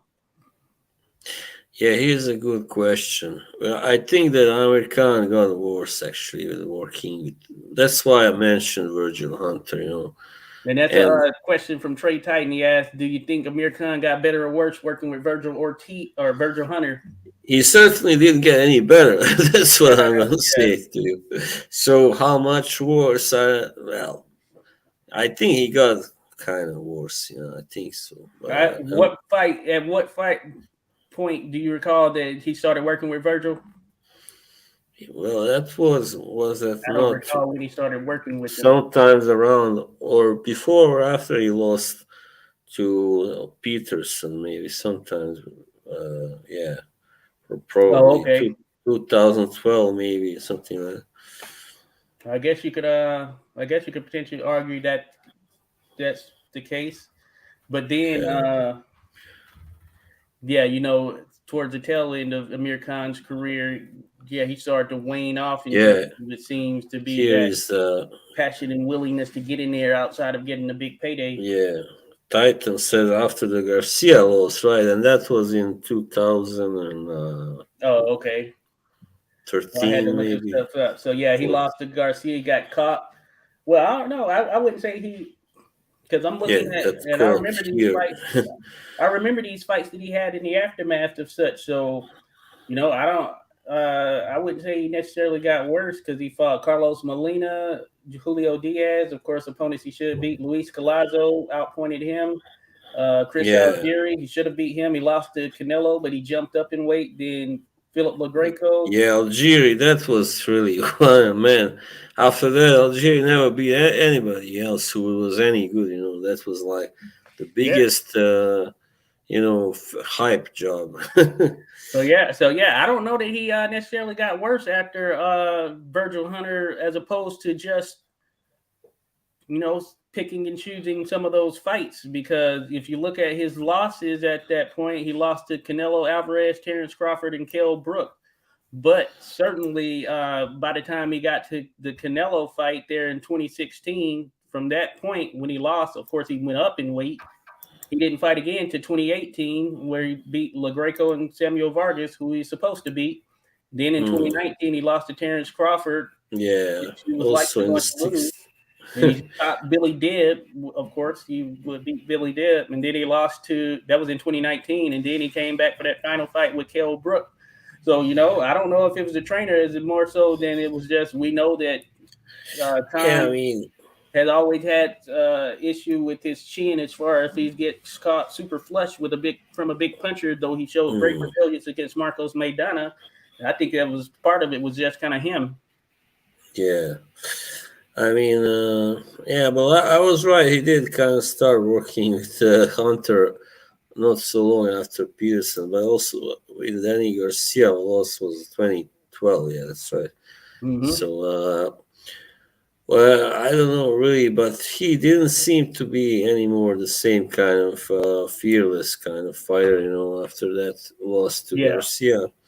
And when he fought Julio Diaz, I remember that fight. He got hit a lot. He was also down once, but somehow managed to, mm, yeah. escape with a decision victory. So, So yeah, I guess taking it into account, sir, given when he switched to Virgil Hunter, whether or not it made him better, I guess to be questioned.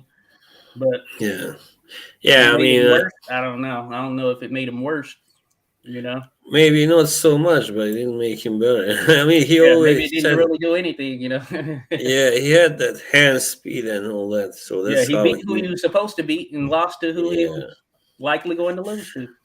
Mm, yeah, but I don't know. That's also more down to poor managing, like picking the wrong fights, and Yeah, I agree with that. His and Hijacker says, I mean, Amir Khan was definitely one of the fastest boxers in the 2000s and 2010s. Yeah, I oh felt like yeah, the hand speed was there even towards um, the tail end. That was one of kind the of strong points right there. also long armed, all that. He Hmm. had Incredible the skill, speed, reach. ability to fight, without a doubt. Mm, Hijacker says, "Do you know what Canelo means in the Mexican language?" Joshua and Boz. yeah, Yeah, ginger, right? Like ginger. That's yeah. where, in relation to his red hair. Or was it ginger or cinnamon? I'm not sure. Oh, cinnamon. It could be cinnamon. Yeah, Yeah. it might be cinnamon. Actually, I know one of the Yeah, two. because I know in Norwegian actually it's almost the same. They say canel about Yeah, cinnamon. cinnamon. They So they you're right. use the Latin word. Yeah, I Yeah, guess more ginger, probably more countries red. use that same word here in northwestern Europe. Survey says hijacker. What's the answer, hijacker?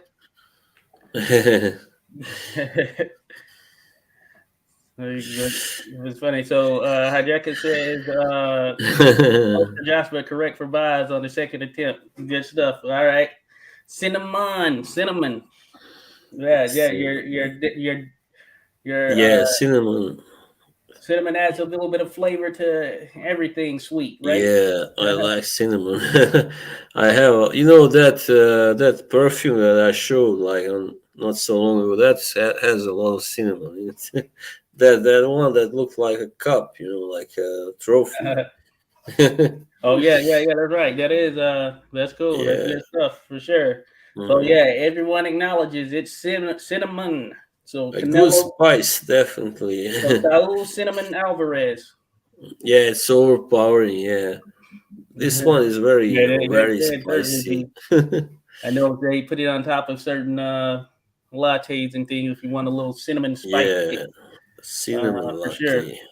Trey Titan says so. If you look at the WBA ranking, Sergio Martinez is ranked number 3 in the super middleweight division. How is this Oh possible? man, You know what? I come on. saw an article referencing that probably a few days ago. I haven't seen him in these comeback fights because I thought it was kind of crazy. But the WBA should be ashamed of themselves, and that lends to why these sanctioning bodies aren't taken serious at times. And Weird. the fact that he's ranked number 3 at super middleweight is insane. It's Yeah, right. You Oh mean to tell me like, man. come on, he's what 45, 6 or 7 somewhere in No, that he's like 47. 40, almost 48, I believe. He was gonna be 48 in February, I think. Yeah. The WBA is a joke. Yeah, what It a is, joke. Because he's from South America and they are based in oh Panama, yeah, so yeah, it is right. they have that favoritism towards Latin American. 47. Yeah, you're right. He's fighters. going to be 48 here next month. Yeah, Panama. That's Van insane. Halen song. I remember Van Halen song instantly. Panama. Chun, chun, chun, chun, Yeah, Trey Titan, you're right. That is yeah, how is that possible? chun. That's a freaking a joke. Salute to Sergio. I enjoyed him certainly when he was fighting back Yeah, in the mid 2010s, early 2010s and all of that stuff. And I thought he was one of the best boxers out there in the world. And he had his own unique style. Of course, had that career defining all-time knockout on Paul Williams that will be on the replays of greatest knockouts ever. And it was sad to see him versus Canelo. I mean, not Canelo, but Cotto. Cotto in terms of the Cotto. way he went out, because you could just see that he Yeah, no that longer was. had that movement. And it was a sad way to go out. I thought it would end there, and that would have been fine with me in terms of hey, we know what he was capable of, and at that one point, certainly the best middleweight, 154 pounder, etc. in the world. Yeah, yeah. But I mean, yeah, this comeback is a joke. that was weird, to get stopped actually by a former junior welterweight. Yeah, It that was was, pretty crazy. yeah. Even Yeah, that though was Cotto, he's a strong guy, he can punch and all that. He used to be my favorite fighter probably for a while. oh yeah, good Yeah, I stuff. loved him. I still love him as a fighter. I will always love him. Yeah, yeah, yeah. So yeah, I haven't bothered to look at Sergio Martinez in any of these comeback fights because I know they're not Yeah. serious fights as far You as I'm. know, when Cotto lost to Pacquiao, I was really heartbroken. I was Oh like, yeah, because I was so sure that he would win that fight, but that was a good. It was a good fight, and that was a yeah. statement fight for Pacquiao. I think that Oh, his probably greatest performance. I after mean, that fight is when the Mayweather fight should have happened. You know what I'm saying? yeah, Boxing yeah, is we love the sport, but it's annoying as heck. I will say that boxing is yeah, very annoying when you start to get into the politics and some of these fights getting made, especially these days. Now Crawford is 35, and he's still on top of his game seemingly, but the fact that we're still not but getting anything on the Crawford Spence front boxing, yeah. man, why do you have to be such a letdown? Yeah, you know what? I really want to slap these guys like Martinez who come back after everything they have already achieved. They are spent. What can they hope to achieve now? I just want to slap him and say, "Come on, man! What are you doing? You should be enjoying your retirement. Are you? Yeah, right, right, Yeah, are yeah, you an idiot?" Yeah, yeah. So, yeah, maybe I don't know who they intend to. So I need to look at the rankings. Who else is in the WBA? yeah. It's But yeah, I probably don't see him doing anything but probably getting hurt if he was able to. Like you think about yeah. guys like David Morrell and uh, others who Morel, yeah. potentially will be coming to who Berlanga. potentially will be coming to 168. Yeah, even Berlanga. Yeah, I mean, I Hmm. think that he's tailor made for him. So I just had to look at the rankings. Yeah, but Morel, yeah, he definitely would murder him. Yeah, I mean, and Caleb Plant too. Yeah, probably. Yeah, Caleb Plant, I'm just yeah. looking on Box Live and just at the 168 rankings in general, according to the Ring, of course. Well, I see WBA here, so Hmm. they have, of course, yeah, you would have to go through Caleb Plant, David Morrell, Canelo, Anthony Durrell is still up there. Oh, there go my guy, Damon Nicholson. So they haven't updated these yet, but the fact that yeah, Sergio is there is insane. It's insane. But yeah, he's not one of the 10 best welter or Oh no, I don't think he really seriously middleweight. intends to fight the best ones. I hope not. But hey, it's about the money. They'll throw him in there, Yeah, the even if he'll money get and hurt. the name, the face value, as they call it. Yeah. He knows that he can still draw a crowd. So yeah. Mm-hmm. Rodolfo Rivera Jr. says canela is actually how you say cinnamon in Spanish, but canelo sounds Mm, better and more masculine. like Interesting. cinnamon boy. That's a Cinnamon. song. Hijeka Yeah. says, I think Bud Crawford may have a good payday in his contract, and also, if it happens, he may have a shot for the heavyweight, but it may sound a bit far fetched. For the heavyweight? What do you mean there, heavyweight? I don't think so. What do you mean there, Hijeka? Did you mean a different weight? But Super welterweight is the only possibility for him, I yeah, think. but certainly there. Yeah, I think that. Yeah, if you're talking 154, yeah, I think he definitely has possibility of going there, making some noise. Be tough. Those are some bigger guys, and we know Crawford started at lightweight.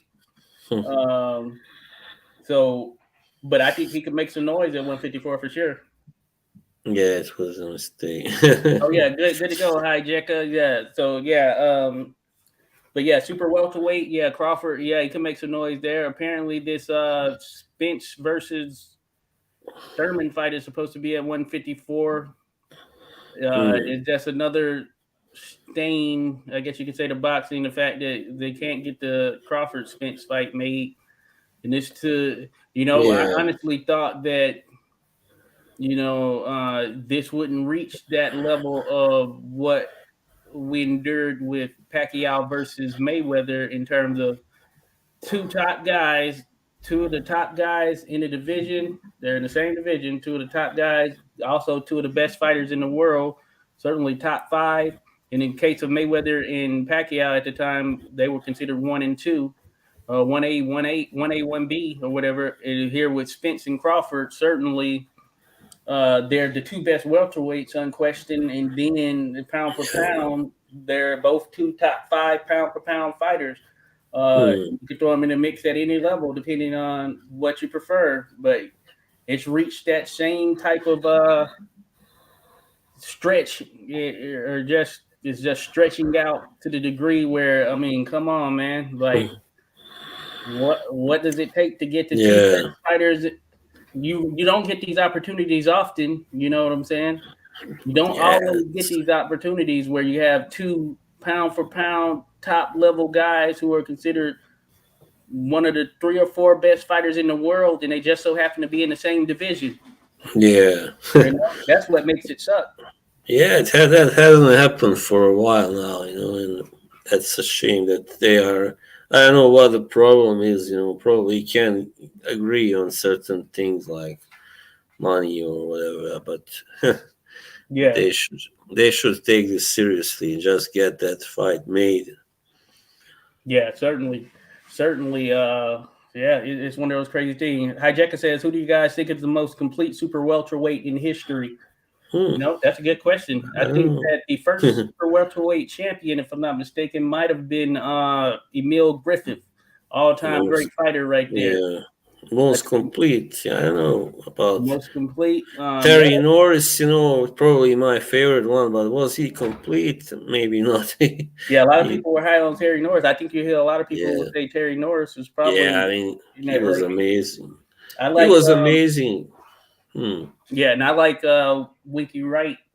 He's probably Winky, one that I yeah. really enjoyed. Well, you, or yeah, I mean, I understand it, but you are not going to find so many people who say, "Oh, I love Inky Rai. He's so Yeah, exciting," but because he's yeah, as a right. technician, he's a But yeah, in freak. terms of man, yeah, when he was on his game at 154, he Yeah, he seemingly just had a didn't have hard the to try to power. pick out. That's all. Yeah, yeah. Yeah, but yeah, that's a tough one right there. I don't have a direct answer for you, Hijeka.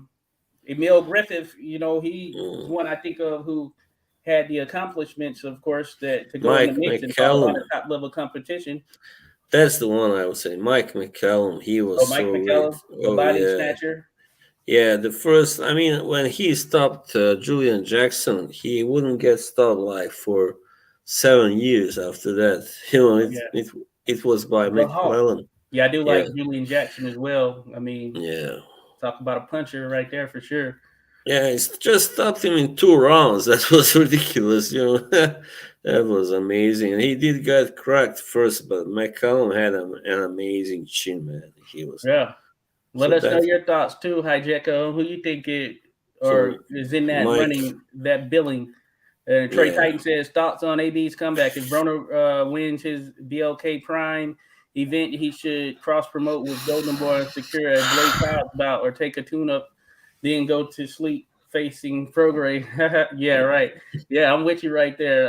Prograde, yeah, that's my guy right there. I got to see him fight in New Orleans when he fought there, and there should be more fights in New Orleans, as a matter of hmm, fact. And yeah, it's good to see Prograde back in that mix there because for a while, I know he was going through some promotional issues or whatever. But yeah, I think he's still one of the best 140 pounders in the world.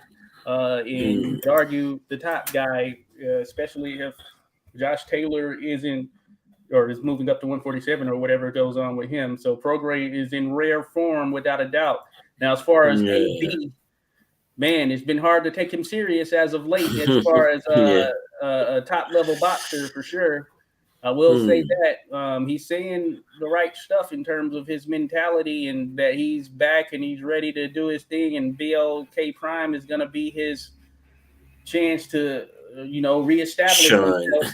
He's looking to reestablish. I'm happy for him. I know he's been dealing with a lot of stuff, especially dealing with mental issues, mental health issues. That's a real deal thing. Salute to that.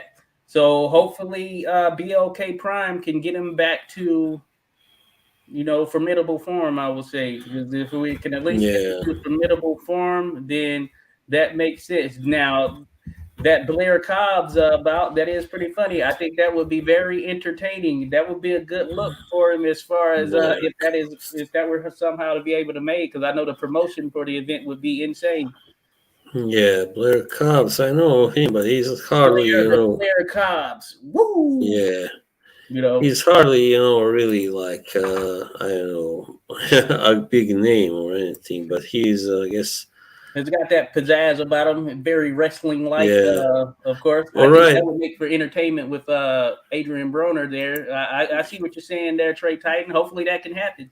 Uh, He also actually lost to Alexis Rocha, but beat yeah, Maurice Hooker in his last fight. So that's yeah, he beat Maurice Hooker. he got something, some kind of claim. You know what? Let me look, because who is Broner fighting now? I feel like the opponent changed. It was Hank Lundy, and then it's the Michael Williams guy. Is it still Michael Williams? So let me see, Adrian Broner. That's not a So good look for funny. PLK Prime. I mean, changing the. I know it's not their fault, but these opponents haven't been able to work out for Broner. But I like that better than Ivan Redcatch, who I don't like. Hmm. So yeah, Michael Williams Jr. and Michael Williams Jr. Of course, along with his dad, is trained by Roy Jones, or at least was trained by Roy Jones, and his dad, of course, Michael Williams Jr. His dad, Michael Williams. I think I'm friends with him on Facebook or something like that. So Michael Williams, isn't he the heavyweight who was like? no, this is a I guess 140 pounder. All right, I thought because that the guy who was like in one of those Rocky movies. What was his name? He was also knocked out by Buster Douglas. I watched that fight on YouTube. Oh, I I think don't his recall. name was something similar, if not the same. Michael. It was Williams, but Not I'm Michael not Dent. sure. No, not Williams. No, I'm thinking of the I wrong guy. gotta see. I'm gonna find him now because I know that Buster Douglas kind of just took him apart easily. He was like hyped early on, but Mhm. after that it was no Yeah, no way to go. but yeah, Michael Williams Jr. He got outclassed. He's won a fight since, but 2 fights ago he got outclassed by John Yeah, Alta. actually, this guy was called, or actually he went by the name Mike Williams. Yeah, Oh his yeah, nickname I was don't recall it for some Mercury. reason. Yeah, I don't recall him for some reason for sure. he like 80s heavyweight, mostly in the 80s. He was Okay, gotcha. most of, yeah. Well, yeah, well, now the reincarnation is about to take on Adrian Broner on this BLK Prime pay per view. So that's BLK. the sort of downside of it. I don't know how well this is going to do pay per view wise. So at Selling. first you said BLT Oh Prime. no, BLK. That's I a think it's sandwich, right? I think it's BLK is essentially Yeah, Black right. Prime, I believe, is what it All is right. intended to be. Though Yeah, I thought essentially it was BLK Prime is something. just kind of a little abbreviation. But I Mm. think that is a hindrance. The fact that this is, as far as I understand, a pay-per-view. Now, in a fight like this, for Adrian Yeah. Broner, even I don't know that you know I'm gonna pay to watch that. Well, I know that I'm not gonna pay to watch it. Uh, Not that I'm gonna watch it any other way, but I'm not paying to watch it, and I'm sure a lot of people aren't going to pay to watch that because it's just not a pay-worthy Yeah. fight. You know what I'm saying? Yeah, Bronner has simply become an annoyance. He used to be an exciting fighter to watch, but now, he's had so many issues, with his ego and inactivity and all that, that he's Oh yeah. become more annoying than exciting to watch, I think. So I'm looking at this card, and they got Tevin Farmer versus Mickey Bay, a fight that's been postponed multiple times, and a fight that realistically nobody cares to see. Actually, you got Anthony Peterson intended to fight. He's supposed to fight on the January 7th card here in Oh, DC, yeah. but his opponent is TBA. Then there are a number of other people with TBA opponents. Now, the one person I'm looking forward to seeing on this is Stacy Selby, assuming it'll be shown. But Stacy Selby is out of the area. He was a very good amateur, solid guy. He trains up there in Baltimore.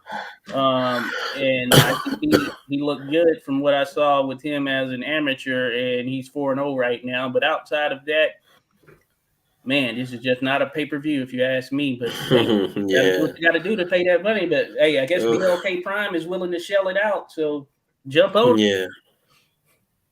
Yeah, that's kind of ridiculous. Those pay-per-views we've had over the last few years. Come on, man. It's like, I mean, like 20 years ago, there would never been, of course, that. So, but today, they just milk it. They milk it as much as they can. Yeah, without a doubt. Hijacker says, I mean, there's definitely been complete or fairly complete fighters over the years. I mean, Roberto Duran, Pernell Whitaker, Mike Tyson, Muhammad Ali, Sugar Ray Robinson. Oh, if you're talking, so yeah, we were talking about the complete 154 pounder, but if you're talking about boxers in general, just Hmm. over the history of the sport in itself, oh, most certainly, I could throw a ton of names out there, Hmm. even Oscar de some of the la ones you Hoya. mentioned. Now, mine. Oscar de la, yes. Oh Oh. no, go ahead, go ahead. What you about to say? I was gonna say Oscar De La Hoya. He did fight at 154, and he was, just as complete as Yeah, he he was could. good. So yeah, that's Yeah. the thing with 154. It's kind of one of those. It has been one of those sort of pass through weights as well for many of the top stars or whatever. Though Hmm. some have put in some fights there. I don't recall who has built a bona fide career at 154. I don't know. Yeah, there aren't many really because that was just used to be Yeah. like a station. I mean, on the way to 160 for many. But you had guys like the Argentinian Julio Cesar Vasquez. Yeah, Okay. he had like 10 defenses as a WBA champion in the 90s. So they were got, but there aren't many. And Terry Norris also made like 16 defenses all around. All I mean, in combined. So that's a good record, definitely. Yeah, certainly. Good Now, legacy. Yeah. yeah, without a doubt. So, hijack, if you're talking about complete fighters just in history, love to talk the history of the sport.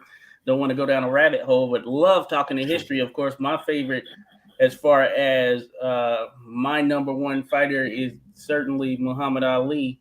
He's number one for me. Now that's some of that is just I like his style and I like everything he brought to the Yeah. table. But that being said, he can back it up as well. So skills wise, he had the total package. Competition wise, he had the total package. His speed, footwork can't be duplicated, especially at heavyweight. Haven't seen anyone like him, nor do I Mm. expect to see anyone like him. So that's one of the reasons I hold him in high regard amongst a multitude of other Mm. things. We all know the story of Muhammad Ali, but of course, there are those who go back even beyond that, who I feel were some complete fighters, the likes of Sam Langford, arguably the greatest fighter ever, period, bar Oh, none, yeah. side for side, where he rose from trajectory, where he rose from there being around lightweight or something like that, and rose all the way up to heavyweight with the type of pop that could take out heavyweights, legitimate heavyweights. He fought the best Mm, heavyweights of his era that would fight him at the very least. He would have been world heavyweight champion, I think, had he got a shot at Jack Johnson while he was the champion, or any other heavyweight at the time while he was champion. He would have been a tough outing, but during his prime, an unstoppable force there. So he's someone I hold in high regards. Another one, the great Joe Gans. I think he was a complete fighter. I mean, look at his resume, what he was able to do, the amount of knockouts that he was able to gain. He could box from the outside, he could get dirty up on the inside, and we've seen that firsthand in terms of yeah. his battle with battling Nelson, which is one of the rare fields that we have of Joe Gans, and the way that he was able to apply his trade So, fighting battling Nelson style, who is the Norwegian fighter, or no, not is he Norwegian? Danish. Danish, Danish. Danish, yeah. Mm. The good call there, Bossy Boss knows the stage. Yeah, Danish fighter Joe Gans. I mean, he mastered the jab, he mastered the outside. As mentioned, the inside as well. He could punch. He has one of the greatest knockouts of all time that was on film. Thankfully, we have it when he knocked out Kid Herman, caught him with a right hook, I believe it was, as he was stepping inside. And I have a Yeah. thing on it on the shorts on my page. But man, so many complete fighters out there. When you just look at the history of the sport, some on different levels or whatever, but there have been many who brought a lot to the table there. You know what I'm saying? Hijacker, Mm. that's something we can definitely talk about all day right there. We're looking at the history. Trey Titan Mm. says Wiki Right at Hijacker. Salute to you, Trey. I'm with you there in terms of Wiki Right at 154. Enjoy watching him. You know, one that doesn't get enough respect sometimes, he was also pretty amazing, was Hector Camacho. He was so fast, man, and such a good, boxer technically. Oh yeah, yeah. Camacho, yeah, he was solid. Yeah, amazing skill and tough, very tough. Yeah, he Wow, was that quick. was. He had the charisma to go with it as Mm, well. Definitely a star of the sport right there. Or I guess yeah. an argue superstar of the sport in some sense. Shout Mm. out to Rodolfo, BOT Prime. You gotta have me laughing here for a sec there, Rodolfo. Bacon, let us Yeah, tell. yeah. That's Take a Prime thank you. BLT. Can I get a BLT Prime with a little He Adrian Broner on the side? I didn't know what BLT stood for, but the trade titan, he said, now I know, thanks. Oh yeah. That is funny. Sounds like a nice one. Yeah, certainly. Trey Titan said should be an easy W for the problem, but AB versus Michael Williams may turn out to look like Mosley versus Sergio Mora, with the older experienced boxer loses solely off of the attributes of and lack of activity. Hey, you might be right there. I've seen Michael Williams. Mm. I've seen him fight, of course, that loss, and I think maybe one or two other times I saw some highlights of him, just because, as I'm mentioning, I know his father is very active on Facebook. And he would post some stuff, and I've seen some things that are tied to him. Of course, it's always when you step up, you never know how someone is going to look. And when Michael Williams stepped up in that fight against that guy that was on national television, he got knocked down a number of times. But hey, maybe that guy just had his number. But you're right as far as AB. Yeah, very inactive fighter right now. He blows up in AB. weight after fights, and you He's never know not. how it's gonna hurt him. He's not a busy bee at all. AB. Oh, let me see. How old is Adrian now? Let me see how AB. AB. How old is he? Because I didn't forget how old he is. ABC. He's 33. Interesting. 33 at this Yeah, point, he and it was. just feels like he's almost been washed out the last several Yeah, years. You know what I'm saying? Hey, that's he's what happens when kind you're of. not focused. You know. Yeah, he peaked rather young, so that's what happens, and you also lose the prime pretty early. Man, So that yeah, speaks to that focus. So you got to give it to guys like Floyd Mayweather, and Bernard yeah, Hopkins, yeah. We're others able who are to. able to just maintain their weight Yeah. maintain that focus for a long career and Mm. not let the James outside Stoney stuff even. James detract. Stoney had a problem with the weight, but still, But he hey, kept. yeah, Yeah. he kept going. He Yeah, he certainly, kept going and winning, and yeah, yeah, you're right. It's just that sometimes, man, lights out. lights, James lights out. Tony, I was watching this fight with Giraffe. Um, Yeah, that was a I had classic. never watched it, and I watched Wow, it never. probably about 3 weeks ago. Yeah, I And saw it long it was a ago, good fight. first time. Yeah, very good Giraffe, fight. yeah, he put up a tough test for him. Yeah, he was as tough as they come. He was this guy from Kazakhstan. He had been Man, yeah, trained really the hardest way. Also, that's what I read about. yeah, man. Tony is so crafty. You know what I'm saying? Just one of those Yeah, crafty a shoulder old roll. school style. That's amazing. Man, yeah, he's very old school with it.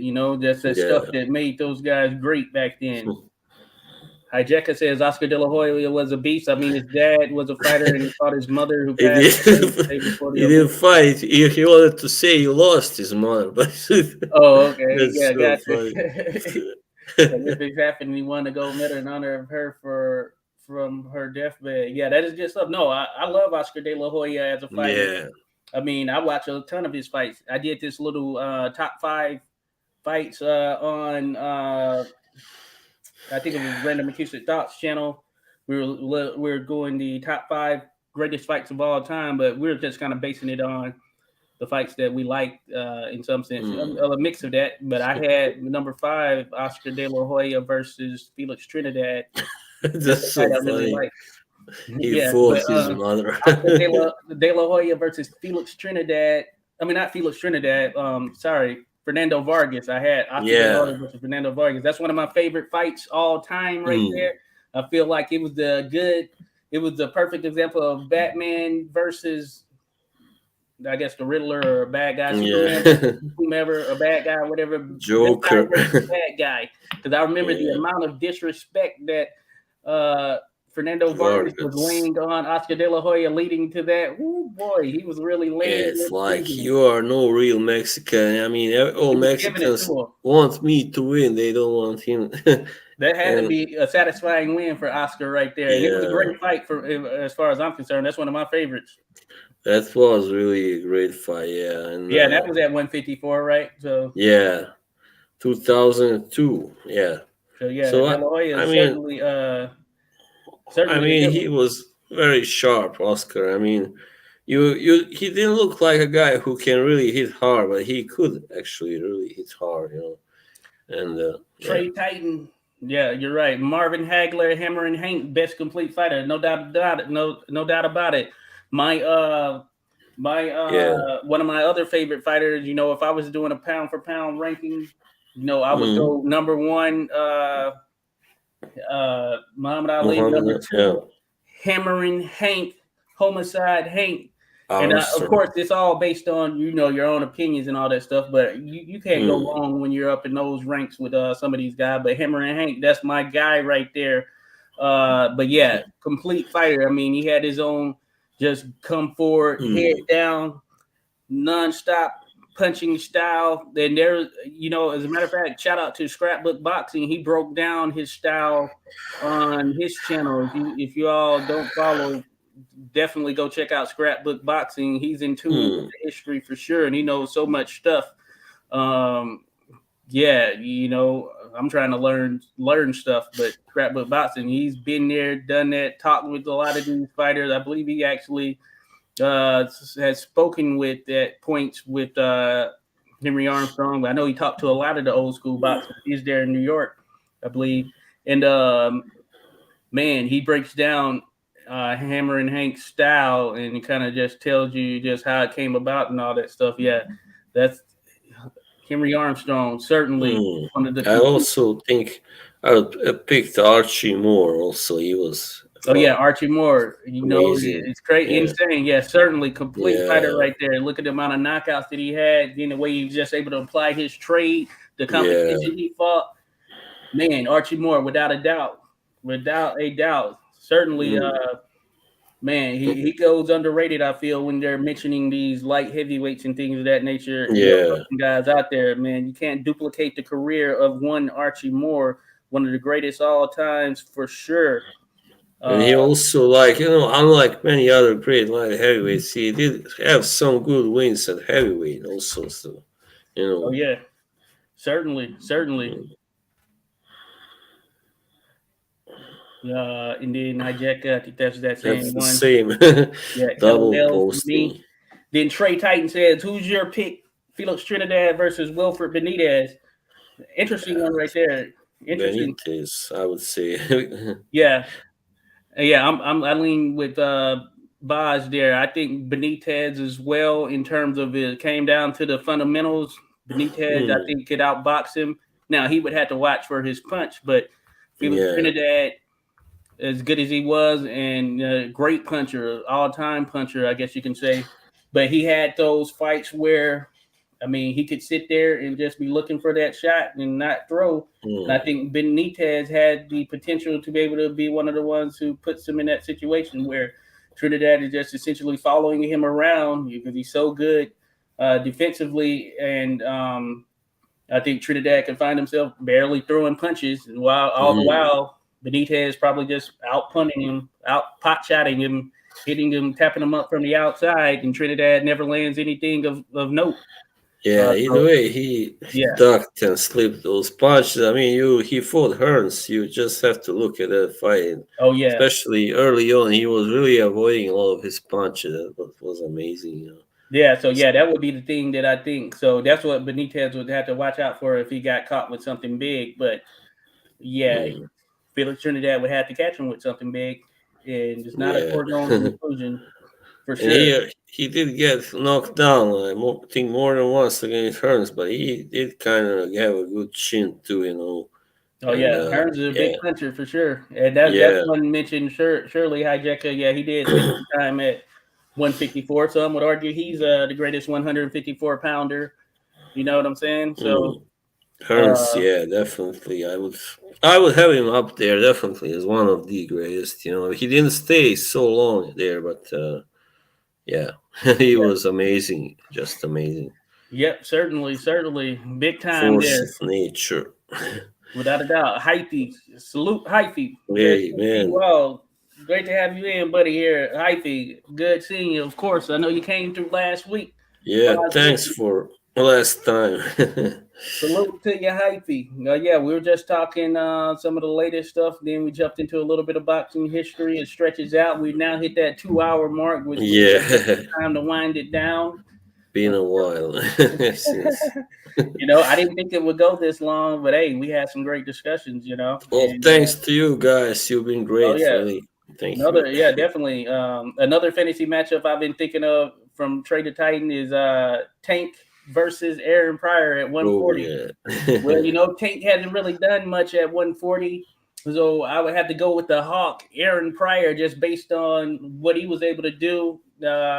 And of Mm, course, Hall of Famer right there. Uh, Big time motor. Tank is a slow starter. At least he's been in his yeah. last several fights. He's been a slow starter. So I could see the Hawk getting out to a lead. Now, that being said, he certainly had to watch Tank as far as landing one of his big punches. And I imagine Tank would have that type of power that could hurt him in some Mm, capacity for sure. But certainly, just based on career for career, just where we stand right now, I'd have to go with the Hawk. The yeah. where's he Yeah, from? me too. Cincinnati or somewhere in Ohio he's from, I know. Yeah, something like that. Yeah, I agree. I think that well, you went with Tank or Prior. No, I went with Aaron Pryor. But yeah, me too. Yeah, I think Yeah, he was simply had an amazing motor, as you said, and yeah, he would just overwhelm you with his punch. Just he was just a yeah. whirlwind. Yeah, it certainly would be a Yeah. good one. That's a good one right there, Trey Titan. I think that yeah, Pryor would take some risks that would And hurt he him. could take punches. I mean, we watched that fight with Arguello, on a fight night score. So he took some big ones Oh there, yeah, that but is right. Yeah, against kept Alexis coming. Arguello. Yeah, like those big right crosses that Yeah, Arguello and was Alexis famous could punch. for. Thin man could punch for sure. Oh And yeah. yeah, he took some of those, and that was the crazy thing is that Aaron Pryor, I mean, punch output, man, he never really stopped, Yeah, And that yeah, was the of course. 13th to 14th round, I guess, where the stoppage happened. But Pryor never stopped throwing punches that entire fight. They slowed down a Mm, little bit, but man, that motor was insane. yeah, for sure. Rodolfo says, Peace, Hyphy. Hyphy sends those salutes. Hijeka, Trader Titan. Random acoustic thought, salute. Oh, Hey yeah, man, what's up? salute, bro. So, Random acoustic thoughts, be sure to check them out. Talking about history. Sam Oh Langford. yeah. So, Random and I are going to be doing a discussion on his page on No Wednesday. more. Oh, yeah, yeah. Still about Sam Langford. You really hung up. No, but no, real talk.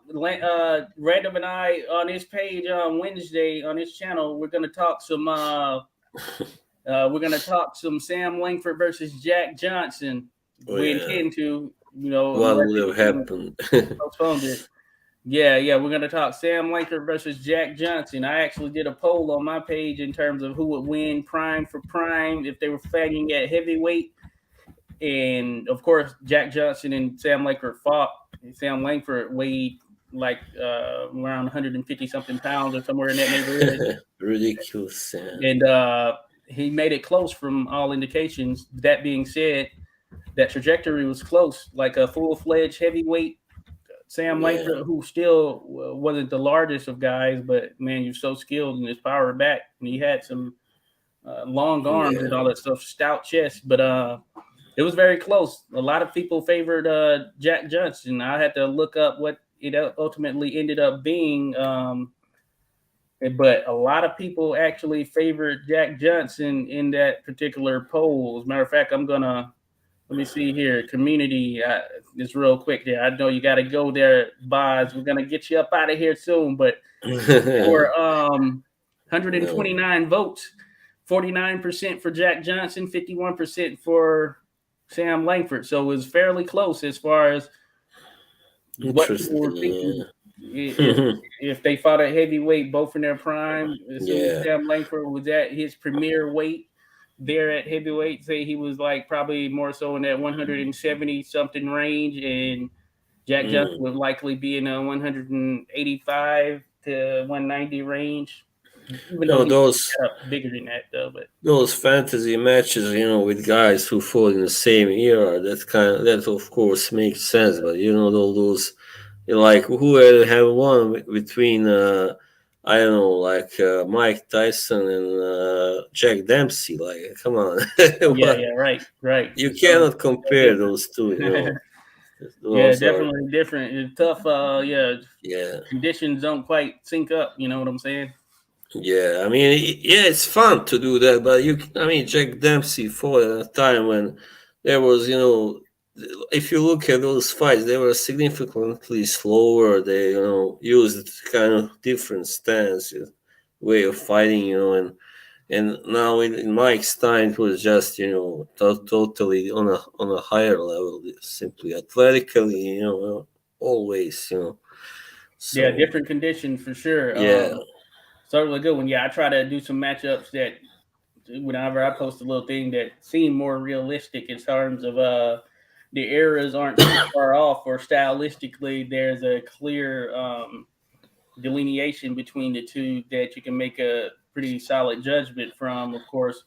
But definitely, yeah, some of those get a bit crazy when you're talking Mm, fantasy matchups.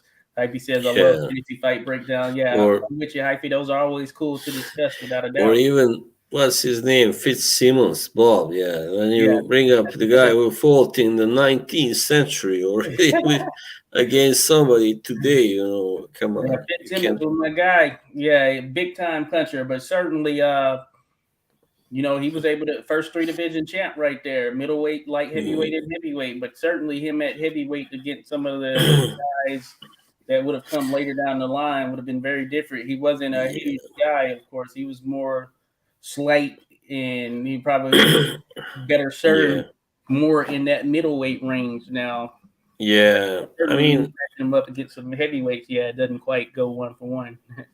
and the historians, I think they are too hung up, like on they always rate those old time fighters above the best one, above the more modern, fight. That kind of annoys me, and it's and they don't want to hear about it. Come on, you can't put like Terry Norris among top 10. Why not? Why not? Come on, give me a reason. Or I don't know, Tommy Hearns or Sugar Ray Leonard. Even I don't know, maybe.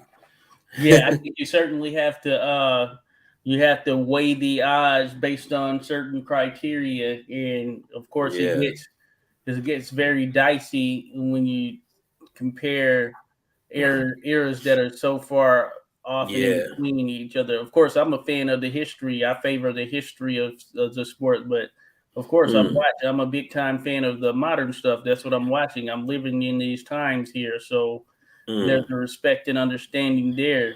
But I do say yeah. I do favor a lot of the work that took place back in history because yeah, it's just different I times, mean, tougher work. But of course, yeah. it doesn't translate to this era because the conditions were very different. So it's certainly hard to Mm, say. You would have to look at if you're trying to compare a fighter this era to a fighter of that era, you would have to have the fighter of this era in that era. That's the only way to make a solid judgment or true comparison. So that mm, aside, the only thing you can look at really, or you can take certain accounts of like resume accomplishments and all that stuff, because I think those are certainly factors that go into place when you look at who a fighter fought, especially those in history, and then what they ultimately became as far as time went on, them being Hall of Famers, etc., etc. And then where some of the fighters that they beat ranked during the times that they were fighting. So that stuff can certainly be taken into account. But yeah, certainly mm, not a one for one when you're just comparing some of the modern fighters versus some of those from back in the day, like comparing like Terrence Crawford to Henry Armstrong. That's hard mm. to compare because Yeah. that's a different level of fighting and a different just just overall just pace of fighting in terms of. I mean, it doesn't Yeah. compare because Henry Armstrong. You look at the amount of times he fought. And Crawford, well, he has 30 something fights, or he's about to hit 40. Yeah. Yeah, it doesn't compare one for one. And you can look at certain skills and attributes that they bring to the table, and yeah, just not a Yeah. straight up comparison. But yeah, I would favor Henry Armstrong myself personally, but certainly it's not a one for one. You know what I'm saying? Because it's just different now. Mm. Yeah, I mean, they say that those guys have so many more fights, than these Yeah, today. But yeah, but I mean, many of them have like 30, 40, 50 losses also. So it kind of evens out, with a guy who has like a record of 55 and something like that, you know. yeah, right. Yeah.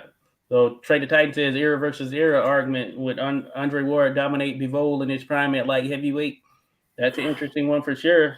I don't know if he would No, I don't think dominate he. Bivol, but I think Yeah, that he could beat him. Certainly, I think it would be yeah. probably a ugly fight, or well, not necessarily. I don't think it would be a fight with a ton of action, high level action. I think it would be very tactical, and I think Close.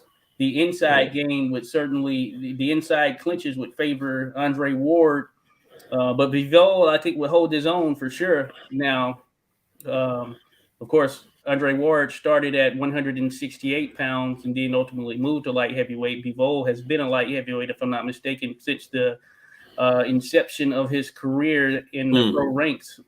So size wise, I think they match up well. Bivol might Hmm. be a little bit bigger, but certainly looking at them skill for skill, I mean both of them top level, supremely skilled boxers. And I just look at what each brought to the table. You might say that offensively, at times, Bivol could have a higher output, but Andre Ward, when he needed to turn it on, he could turn it on offensively as well. Defensively, I would say Andre Ward. I would give him the slight edge there, though it's fairly close, but certainly the edge would go to Andre Ward. Especially, I know Andre Ward was dropped early in his career, but that was early on. And Yeah, he was on the trajectory, and of course, Kovalev was him. He didn't look yeah. to be super hurt or anything. Bivol got hurt by Smith Jr. A punch caught him. He didn't go down, but man, he was hurt without a doubt. So I think that a lot of things match up fairly well. But I would favor Andre Ward. I give him the slight edge to get the victory over Bivol in what would be a good fight for those who just want to see the tactical side of the sport. But if you're looking for two people to bomb it out, no, that's not happening for sure. No, I don't know really if I would favor. It's hard to say who I would favor. I think there's almost. I mean, Ward was very dominant against most guys he fought. Except for Cole the first fight. But Yeah.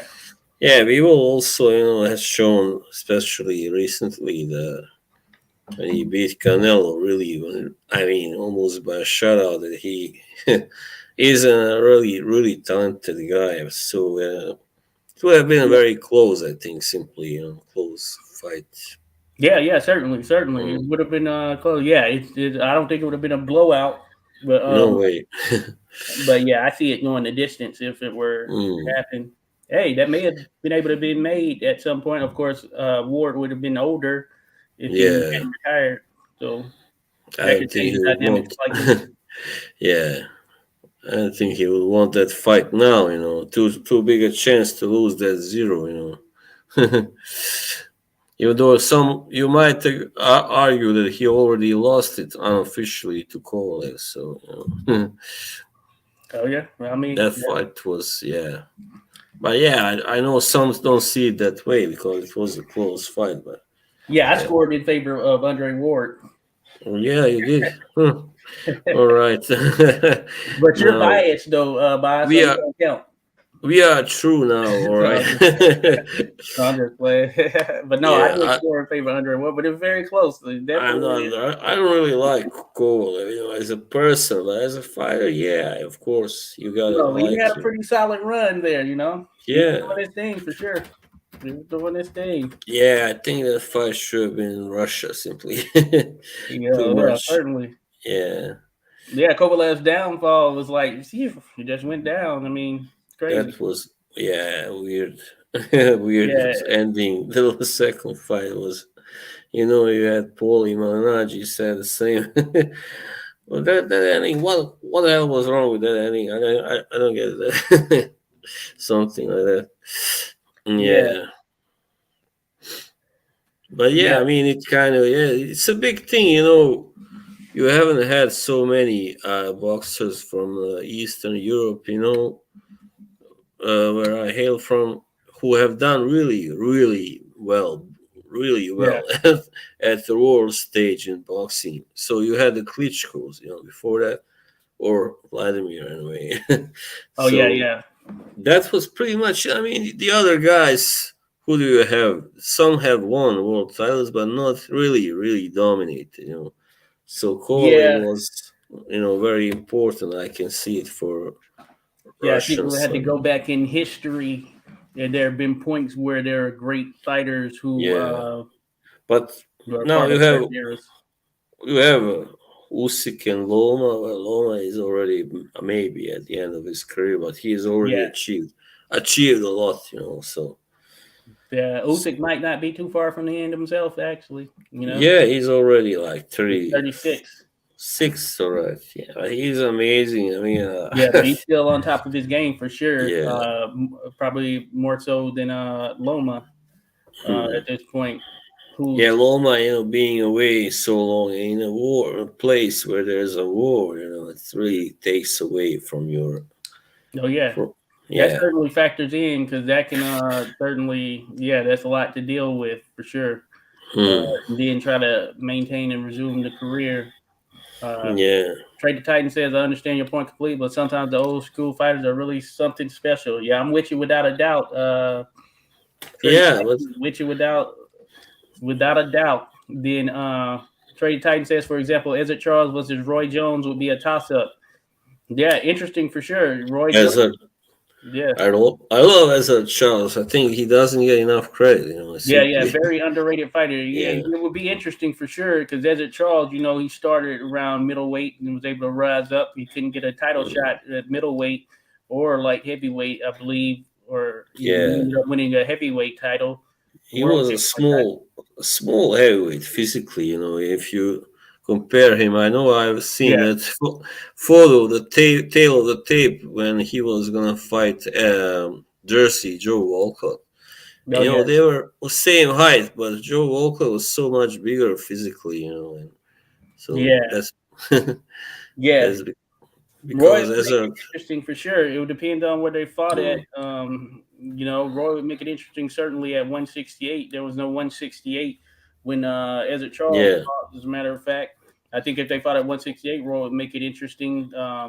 he Of was course, a middleweight, right? First a yeah, he fought middleweight, at middleweight, but yeah, Ezra Charles, man, he was a beast. He a beat great Charlie light Burley. heavyweight.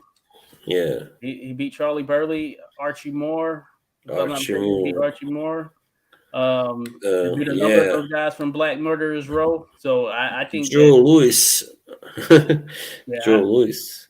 I would actually favor Ezra Charles, but I think that certainly circumstances could hey Roy, he was a beast athletically, yeah, different Mm. compared to Yeah, any fighters we ever seen.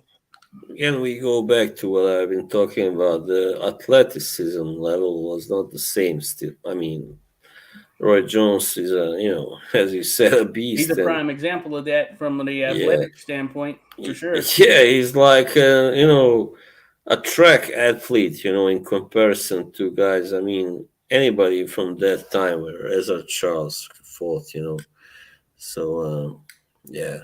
Well, I don't know. I don't know if I'm gonna say that far off. Oh yeah, sure. I mean, yeah. I mean, you had athletic guys also way back, but The guys like Charlie Burley, yeah, but those not that underrated. many. That could be compared to guys like Roy Jones and Yeah, Hector certainly, Camacho, and those certainly, guys. certainly, Terry, yeah. certainly, yeah, yeah, athletically, but yeah, Mm, then that experience factors comes in.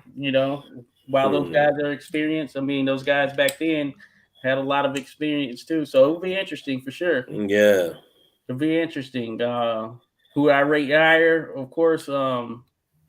Yeah, Ezra Charles, man, he was able to do some pretty amazing Mm. things As considering a what he's able to do. Charles, he didn't get knocked out so many times. Also, as Roy Jones, I Yeah, don't think Roy he probably was should have like. hung it up well before that.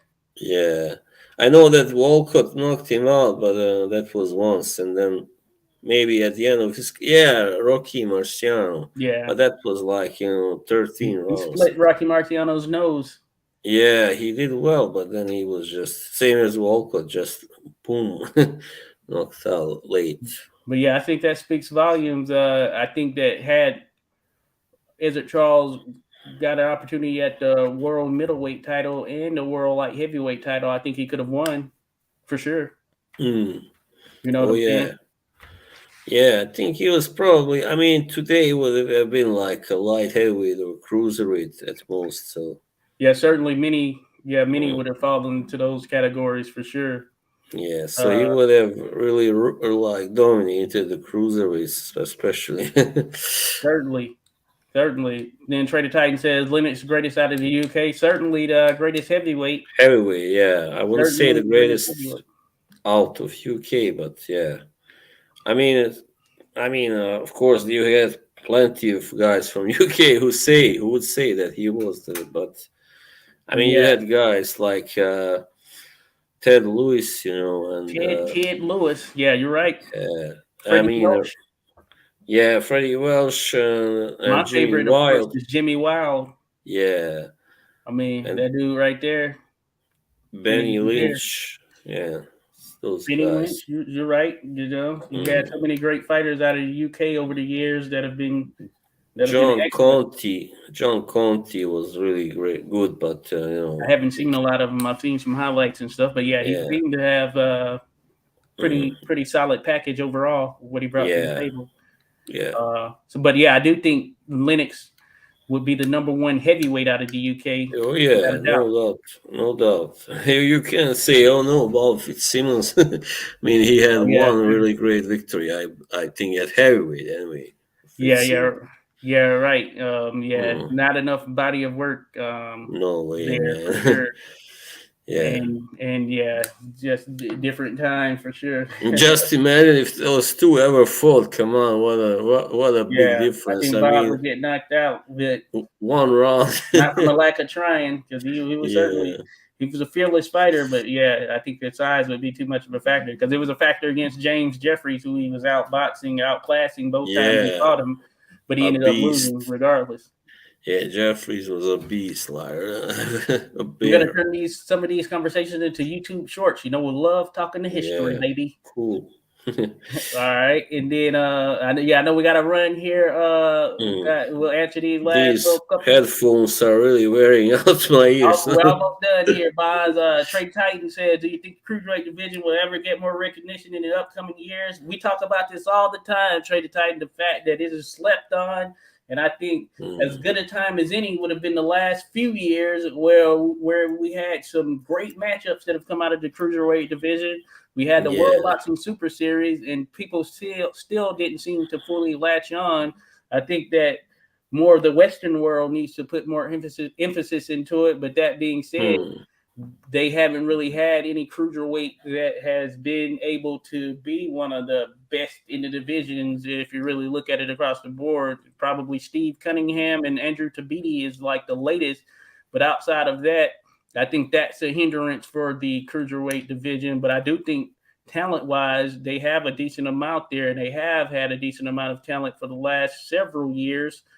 It's just that it hasn't been able to catch on in the way that it probably should because there's some great Hmm. matchups. We talk about this all the time.